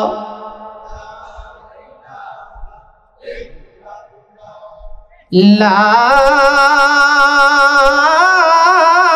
ইলাহা ইল্লাল্লাহু মুহাম্মাদুর রাসূলুল্লাহ সাল্লাল্লাহু আলাইহি ওয়াসাল্লাম। কয়েকদিন কিন্তু বৃষ্টি হয়েছে, হয়েছে না? আজকে আকাশটা ভালো রাখছে। কে ভালো রাখছে? আপনারা যারা বইছেন, আমি বুঝতেছি আপনার মনটা কে পড়ে রয়েছে আনিসুর রহমান আশরাফির উপর। কথা কোন ঠিক না? এই আপনার মন জিগিয়ে ওনার উপরে ফুইরা থাকবো, এই কথাটা চিন্তা করে আমি আজকে দিনে রোজা রাখছিলাম। আমি রোজা রেখে আসর নামাজ পড়ছি গিয়া দারুল আরকাম। এই বেটারা তাড়াতাড়ি আনবার লেগে এখন দারুল আরকাম মাদ্রাসার মধ্যে গিয়া দেখেন কত বড় মাহফিল জমা রয়েছে। এখন সাজিদুর রহমান সাহেব হুজুর আমারে কইছে যে তুমি যাও, আমি ওনারে পাঠাইতেছি। আপনারা আরো আধা ঘন্টা সময় যদি লাগে আপনারা কষ্ট হইব। কথা কন না? দেখেন আনিসুর রহমান আশরাফির মতন একজন বক্তা, সুহেলপুরের তফসিরের মাঠ হেরাও খুঁজতেছে, কিন্তু এখন পর্যন্ত সুহেলপুরের মাঠে ওই দাওয়াতরা এখনো দিতে পারছে না। চিন্তা করছেন না উনি কত মানের একজন বক্তা? এই জন্য ওনারা এখানে পাওয়া গেছে, আমরাও আইসা পড়ছি। ইনশাল্লাহ একটু দেরি হইলেও তো আমরা যাইতাম না ইনশাল্লাহ। কি বলেন আপনারা? আমারে বলছে 10:30টার ভিতরে আইসা পড়বো, এখন 10টা বাজে, একটু অপেক্ষা করেন। কি বলেন ঠিক না? তা আমি যেহেতু বইছি, আমি কোরআন হাদিস থেকে কিছু বলার চেষ্টা করতেছি, আপনারা একটু মন দিয়ে কথাটি শুনেন। আমার কথা মন দিয়ে শুনবেন না আপনারা? কথা কন। গড়ের মুরগা বলে অনেক সময় লাউয়ের মতন। আমি তো আপনাদের গড়ের সন্তান, এই হিসাবে আমি আপনাদেরকে অনুরোধ করে বলবো একটু মন দিয়া, দিল আগ্রহ দিয়া কথাগুলো শোনার চেষ্টা করেন। কষ্ট হইতেছে আপনাদের? গলার একটা কাশি দিচ্ছেন, জবানটা খুইলা মহব্বতের আওয়াজে কোন আল্লাহু আকবার। আমাদের ব্রাহ্মণবাড়িয়ার কিন্তু একটা ঐতিহ্য আছে, আছে কিনা নাই? আর ব্রাহ্মণবাড়িয়ার মধ্যে আপনারা সুহেলপুরের মানুষ, আপনাদের ঐতিহ্যটা আরো বেশি। কেন বেশি? সুহেলপুরের তফসিরের কথা পুরা পৃথিবী জানে, কথা কন। এই হিসাবে আপনারা কুরআন হাদিস এবং তফসির শুনে আপনাদের অভ্যস্ত আছে। অনুরোধ করে বলি, আগ্রহের সাথে যেভাবে আসছেন, উনি আশা করি কিছুক্ষণের ভিতরে, আমি কিন্তু মোবাইলটার দিকে চাই রয়েছি কোন সময় ফোনটা দিব, এই জন্য কিছুক্ষণের ভিতরে চলে আসবে। আল্লাহ তাআলা তাড়াতাড়ি ওনাকে আসার তৌফিক দেখ, সকলে বলুন আমিন। এবং ওনার জবান থেকে আল্লাহ এমন এমন দামি দামি কথা বাইর করে দেখ, যে কথার দ্বারা আমাদের সমাজের যুবকরা নামাজি হয়ে যায়, কথা কন ঠিক না? ফখরে বাঙ্গাল রহমতুল্লাহ আলাইহি বলেছিল, যে এলাকার যুবক নামাজি, বুড়া বেড়ে তেমনি নামাজ পড়তো, কথা কন ঠিক না? ই বেড়া কিতা করবো, গোরের মধ্যে বালা কইরা দাম নাই, বউ যাও কেন মসজিদ, বুড়া বেড়াতে গেলাম বিড়িতে যাও কেন মসজিদ, কথা কন ঠিক না? যুবকরা নামাজ পড়তে, আমরা সমাজের যুবকরা শতকরা 90% যুবক নামাজ পড়ে না। রমজানও যাও গেছিন, ঈদের নামাজের পরে আর মসজিদও পিছিয়ে পাওয়া যায়, কথা কোন ঠিক না? ইয়ানো বড় মসজিদের ইমাম সাহেব হুজুর আছে, আমার কাছে সাক্ষী আছে। ঈদের নামাজের পরে, ঈদের নামাজও গেছে, রমজানও গেছে, এর নামাজও শেষ হয়ে গেছে, কথা কন। এক মসজিদের মধ্যে ইমাম সাহেব মাইক দিয়ে এলান করতেছে, একটি হারানো বিজ্ঞপ্তি, একটি হারানো বিজ্ঞপ্তি। মানছি কর ইমাম সাহেবের কি তা হারাইছে? ইমাম সাহেব কইতেছে যে রমজান উপলক্ষে কিছু মুসল্লি আইছেন, ঈদের নামাজের পরে আর হারারে পাওয়া যাইতেছে না। যদি কোনো ব্যক্তি হারারে পাইয়া দেখেন, তাহলে গাঢ় দুই রায় না মসজিদে দিয়ে যায়। এই জন্য যুবক ভাইদেরকে বলবো, মাওলানা সিদ্দিকুর রহমান সাহেব হুজুর আপনি স্টেজে এসে পড়েন, আব্দুল মালিক ভাইরে নিয়ে আসেন। মাশাআল্লাহ, আরেকজন আলোচক আসছে, অনেক বড় আলোচক, সরমনের মাঠে যিনি জিকির করে, আব্দুল মালিক সাহেব, আলহামদুলিল্লাহ উনিও আসছে। একবার স্টেজে পড়েন হুজুর।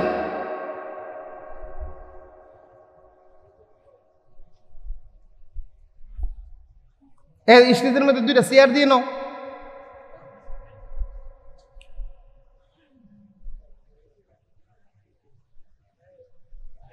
আমাদের এই সিদ্দিক ভাই, ওনার বাড়ি হইল আমাদের সাতিয়ান, ওনার মাধ্যমে আজকে আনিসুর রহমান আশরাফি সাহেবকে পাইছি। হ্যাঁ, রোয়ানা দিলাইছে, আয়সা পড়তেছে ইনশাআল্লাহ। তো আলহামদুলিল্লাহ আমাদের হযরত মাওলানা আব্দুল মালিক সাহেব উনিও আসছে। স্টেজের মধ্যে দুইটা চেয়ার দিয়েন ভাই।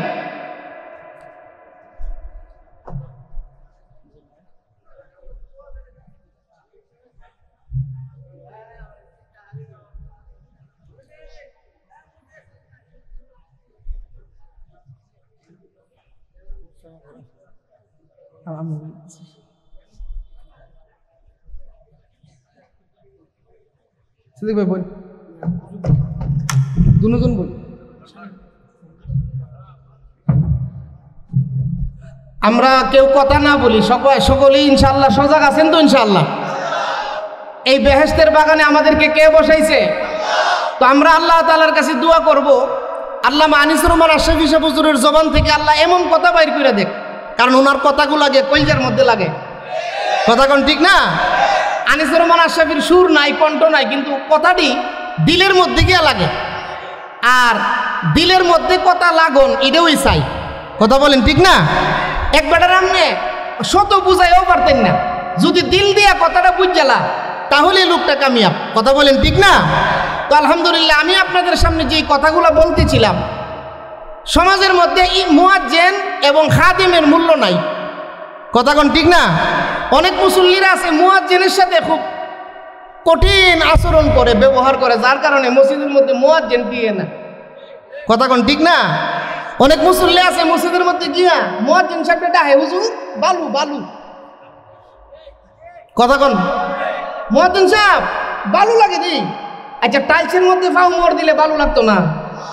আপনার যদি অতই খারাপ লাগে তাহলে আপনি ঝাড়ুটা লইয়া ঝাড়ু দিলেন না, কারণ মিন্দি যে বিড়ি বাড়ে ওই বিড়ি রাত হইলে আলো, কথা কন? এক বিড়ির বিয়া আরেক বিড়ি মিন্দি বাড়ছে, তো যেই মহিলা মিন্দি বাড়ছে এই বিড়ি রাত লাল হয়ে গেছে। আরেক বিড়ি জিজ্ঞাসা কি গো তোমার তো বিয়া না, তোমার রাত লাল হয়েছে কে রে? আগো আমি যে মিন্দি বাড়ছি। কথা কন, মেহেন্দি যে বাড়ে তারা তুই কি হয়, লাল হয়। আল্লাহর ঘর মসজিদ যে ঝাড়ু দিব তারই আল্লাহ দামি বানাইব। কথা কোন ঠিক না? মসজিদের মধ্যে গিয়ে মুয়াজ্জিন ডেটায়, খাদেম ডেটায়, হুজুর কই আমনে বালু বালু। কথা কোন ঠিক না? মুয়াজ্জিন এবং মসজিদের খাদেম তাদেরকে যন্ত্রণা দিতে নাই, তাদের সাথে সুসম্পর্ক রাখা, আলেম ওলামাদের সাথে সুসম্পর্ক রাখা। কথা কোন ঠিক না? আমরা দেখছি, আমরা তো পাশের গ্রামে, আমরা দেখছি যারা আলেম ওলামারে মহব্বত করছে এরার গরো আল্লাহ আলেম দিছে। এটা একবারে সাইকোস প্রমাণ। আপনার ছেলেরে আপনি লয়ে যান ডালকানগর মাদ্রাসায় ভর্তি করার জন্য জাফর সাহেবের কাছে। আমাদের বাংলাদেশের হিসাবের কয়েকজন পীরের মধ্যে একজন পীর হলো আল্লামা মুফতি জাফর সাহেব। জাফর সাহেবের কাছে যদি কেউ ছেলে নিয়ে যা ভর্তি করবার লাগে, হুজুরে বাপটে জিগা যে তুমি কার সাথে চলো, ছেলের বাপটে হুজুরে জিগা তুমি কার সাথে চলো, বলে হুজুর আমি মসজিদের ইমাম সাহেবের সাথে চলি। তুমি যদি আলেমের সাথে চলো তোমার ঘরে অবশ্যই আলেম হইল। এগুলো বড় বড় উলামায়ে কেরামের কথা। এই জন্য মসজিদের ইমাম, মসজিদের মুয়াজ্জিন, মসজিদের খাদেম তাদেরকে আমরা ভালোবাসবো, দিল দিয়ে ভালোবাসবো। কথা বলেন ঠিক না? তো যেই কথাটা বলতেছিলাম, হযরত বেলাল রাদিয়াল্লাহু আনহু কি আছেন? মুয়াজ্জিন আছেন। আল্লাহর নবী ডাক দিয়া কই, বেলাল মক্কা বিজয় হইছে, তুমি কাবা ঘরের উপরে দাঁড়াইয়া ছাদের মধ্যে দাঁড়ায় আজান দাও। হযরত বেলাল রাদিয়াল্লাহু তাআলা আনহু যখন মক্কার ঘরের মধ্যে দাঁড়ায় আজান দিছে, কাফেররা বেলালের বিরুদ্ধে এখন কথা বলতে আরম্ভ করছে। তাফসীরের কিতাবের মধ্যে আসছে বেলাল রাদিয়াল্লাহু আনহুর বিরুদ্ধে বলতেছে যে মুহাম্মদ এই কাজটা কি করলো, একটা বালা মানুষকে দিয়ে আজান দেয় হয়তো। এরা হযরত বেলাল রাদিয়াল্লাহু আনহুরে এরকম ঘৃণা করতেছে, মক্কার কাফেররা তারা বলতেছে যে মক্কার ঘরের আজানটা একটা বালা মানুষকে দিয়ে দেওয়া হয়তো। মুহাম্মদ এই কাজটা কি করলো, একটা গোলামকে দিয়ে মক্কার ঘরের উপরে দাঁড় করে আজান দিছে। নাউজুবিল্লাহ, জুরে কর। মক্কার কাফেররা যখন এই কথাগুলা বলতে আরম্ভ করছে, আল্লাহ শুনছিনি। কথা বলেন, দেখেন হযরত বেলাল, ওনারে আল্লাহ কত ভালোবাসে, কত মহব্বত করে। সঙ্গে সঙ্গে আল্লাহ আমাদের নবীজির কাছে কোরআনের আয়াত পাঠিয়ে দিছে। সুবহানাল্লাহ। তো আল্লাহর ফেরেশতা জিবরাইল কোরআনের আয়াত নিয়ে আসলেন হযরত বেলালে হাফসির নবীজির দরবারে বেলালের শানে। আল্লাহর ফেরেশতা জিবরাইল কোরআনের আয়াত খানা নবীজির শুনাইলেন, ইন্না আকরামাকুম ইনদাল্লাহি আতকাকুম। আল্লাহ রাব্বুল আলামিন বলতেছেন, ও মক্কার কাফেররা শুনো, তোমাদের কাছে মানুষের পরিচিতি, তোমাদের কাছে মানুষের পরিচিতি তার চেহারা দিয়া। আমি আল্লাহর কাছে মানুষের পরিচিতি তার চেহারা দিয়া না, আমি আল্লাহর কাছে মানুষের পরিচিতি তার দিল এবং কলব দিয়া। জোরে কোন সুবহানাল্লাহ। আমাদের কাছে মানুষের পরিচিতি তার চেহারা দিয়া। সমাজের মানুষ দেখলে গো খুব সুন্দর, কথা কন। আল্লাহ তাআলার কাছে মানুষের পরিচিতি চেহারা দিয়া না, আল্লাহ তাআলার কাছে মানুষের পরিচিতি মানুষের দিল দিয়া। আপনার দিল ভালো, আপনি আল্লাহ তাআলার কাছে ভালো। কথা কোন ঠিক কিনা?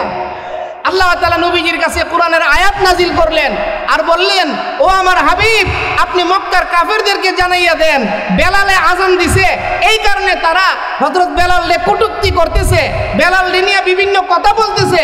আপনি তাদেরকে বইলা দেন আমার বেলাল দেখতে কালো কিন্তু তার দিলটা বড় ভালো। সুবহানাল্লাহ। এই জন্য মসজিদের খাদেম হওয়া, মসজিদের মুয়াজ্জিন হওয়া এটা ভাগ্যের ব্যাপার। মুয়াজ্জিন এবং খাদেমের সাথে আমরা ভালো আচরণ করব ইনশাআল্লাহ। তো যেই কথাটা বলতেছিলাম, হযরত মরিয়ম আলাইহিস সালামের মা হান্না উনি মান্নত করছে, আল্লাহ মাফি বাতুনি, আমার পেটের ভিতরে যে সন্তানটা আছে আমি মসজিদে আকসার জন্য আমার সন্তানটার আমি ওয়াকফ করে দিয়ে দিলাম। সন্তান যখন জন্মগ্রহণ করছে, হযরত হান্না সে দেখে সন্তান দুইটা মেয়ে হইছে, ছেলে না। কি হইছে? কথা কন, কথা কন, ছেলে না মেয়ে হইছে? আচ্ছা, আমরা সমাজের মধ্যে যখন কোনো ঘরে মেয়ে হয় তাহলে বাপের মন বেজার, কথা কয় না? অনেক বাপ আছে মেয়ে দেখলে মন বেজার। ও মুসলমান, আল্লাহ রাসূল বলেন, লা তাসুব্বুল বানাত, আনা আবুল বানাত। ও দুনিয়ার মানুষেরা, মেয়ের বাপ তোমার মন খারাপ কইরো না, মেয়ের বাপটাকে গালি দিও না। আমি বিশ্বনবী মেয়ের বাপ, সুবহানাল্লাহ জোরে কোন। মেয়ের বাপের অনেক পুরস্কার আছে।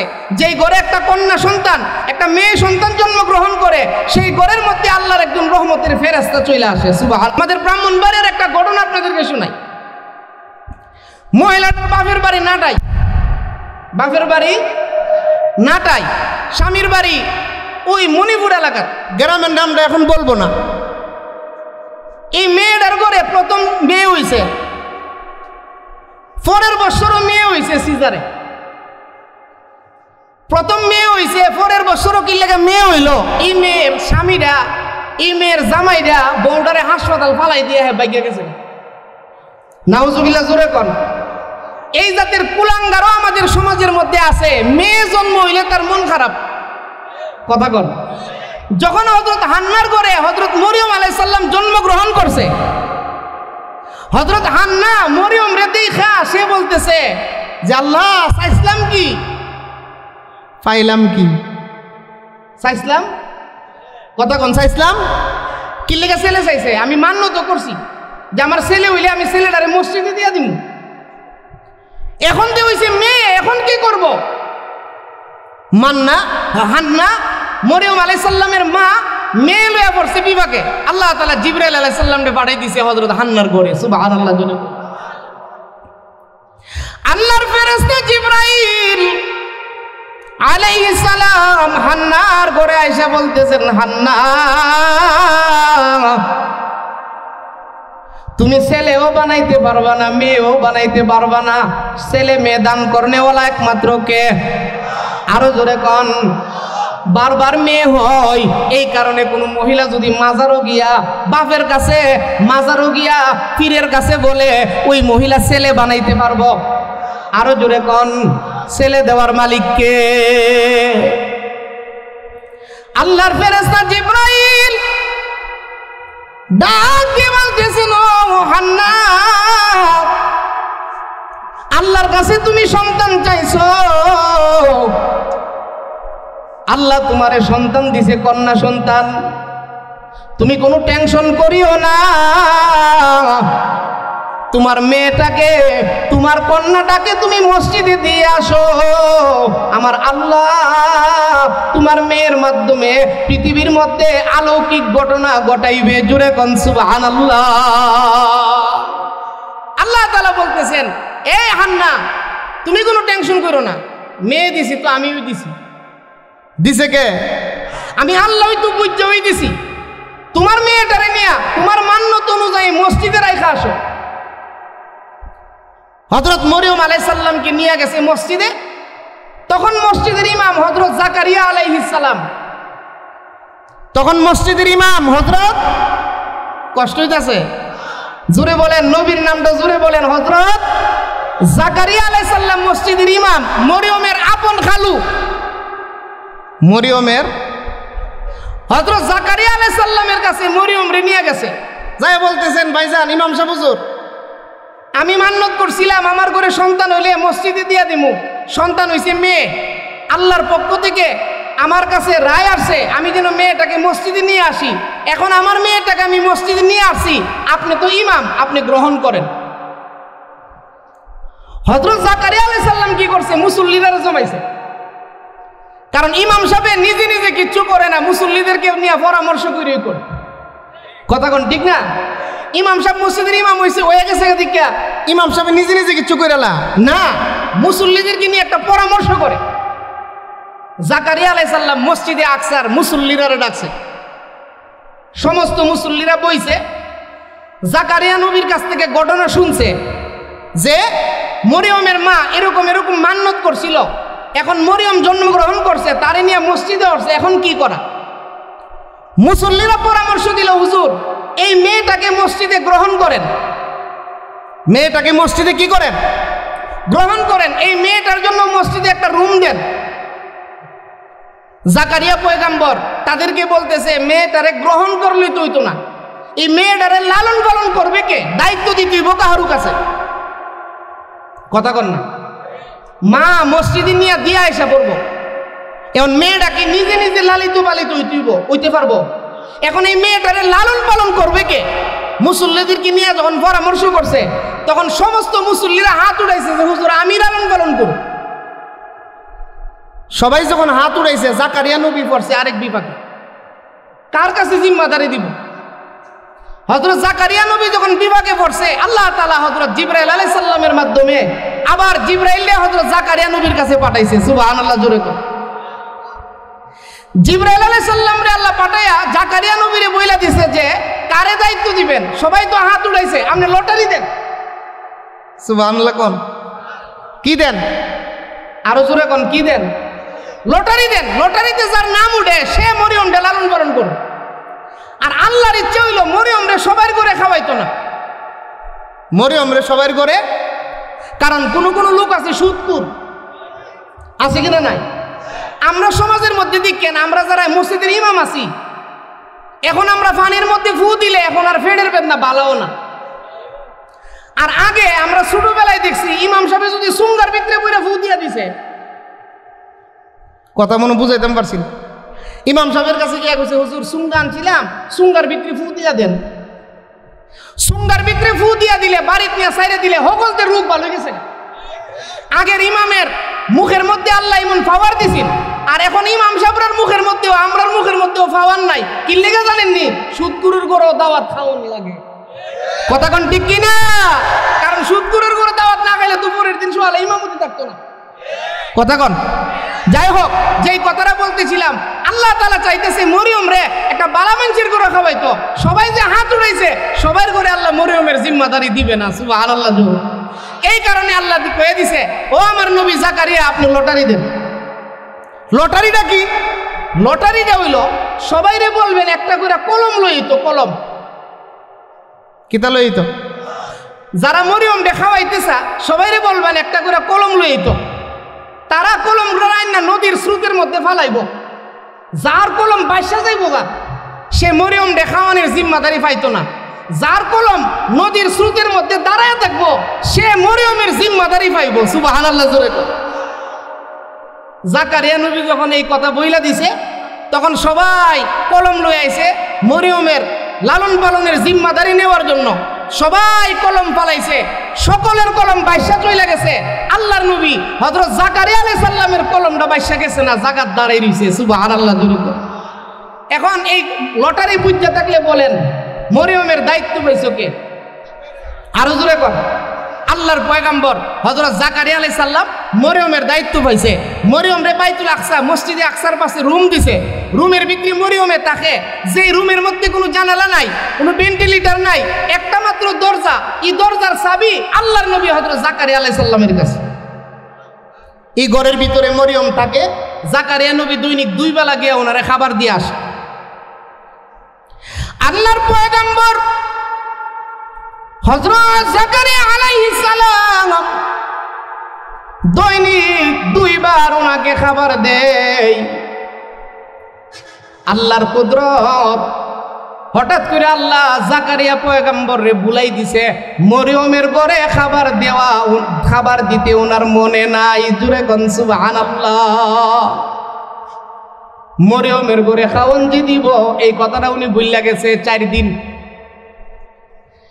4 দিন পর্যন্ত মরিয়মের ঘরে কোনো খাবার নাই। ঘরের দরজা লাগানো, তালার চাবি হযরত জাকারিয়া আলাইহিস সালামের কাছে। উনি মসজিদে আসে নামাজ পড়া, কিন্তু মরিয়মের কথা মনে নাই। চলে গেছে কয় দিন? আরো জোরে কোন। 4 দিন পর্যন্ত খাবার দিতে পারে নাই, ভুইলা গেছে। হঠাৎ করে স্মরণ হইছে, আইরে আমি দি মরিয়ম রে খাওয়ান দিতাম, আজকে 4 দিন পর্যন্ত খাবার দিতে পারি নাই, ভুইলা গেছে। আল্লাহর পয়গম্বর হযরত জাকারিয়া আলাইহিস সালাম উনি মনে মনে চিন্তা করতেছে, মেয়েটা ঘরের ভিতরে না খাইয়া মনে হয় মৃত্যুবরণ করছে। জোরে কোন সুবহানাল্লাহ। উনার মনে মনে চিন্তা যে মনে হয় মেয়েটা না খাইয়া মারা গেছে। 4 দিন পরে গিয়া ঘরের দরজার তালা খুলছে। তালা খোলার পরে দেখে আশ্চর্য ঘটনা। সুবহানাল্লাহ, জোরে কোন। আল্লাহ আগে ওই মরিয়মের মারে কইছে, হান্না তোমার মেয়ের জন্য তুমি চিন্তা করো না, তোমার মেয়ে মরিয়ম রে দিয়ে আমি পৃথিবীর মধ্যে এমন ঘটনা ঘটামু, সুবহানাল্লাহ জোরে কর। হযরত জাকারিয়া পয়গম্বর দরজার তালা খুইলা দেখে মরিয়মের ঘরের মধ্যে আন সিজনের ফল, সুবহানাল্লাহ জোরে। কাঁঠালের সিজন নাই, কাঁঠাল আছে। আঙ্গুরের সিজন নাই, আঙ্গুর আছে। আর এক একটা ফলের মধ্যে 132 রকমের মজা, সুবহানাল্লাহ জোরে কর। ও মুসলমান, তাফসীরের কিতাবের মধ্যে আছে জান্নাতি ফল। জান্নাতি ফলের মধ্যে 132 রকমের মজা, সুবহানাল্লাহ কর। দুনিয়ার মধ্যে যত মজা আছে, দুনিয়ার মধ্যে যত স্বাদ আছে, এই স্বাদগুলা 7 প্রকার। দুনিয়াতে 7 প্রকারের বাইরে কোনো স্বাদ নাই। তিতা, জাল, মিষ্টি, এই যে স্বাদ আছে, স্বাদ হইল কয় প্রকার? 7 প্রকার। আর জান্নাতি খাবার, আল্লাহর জান্নাতি বান্দারা যে খাইব, ওই জান্নাতি বান্দাদেরকে আমার আল্লাহ 132 রকমের স্বাদ একটা খাবারের মধ্যে আল্লাহ দান করব। জুড়ে কোন সুবহানাল্লাহ।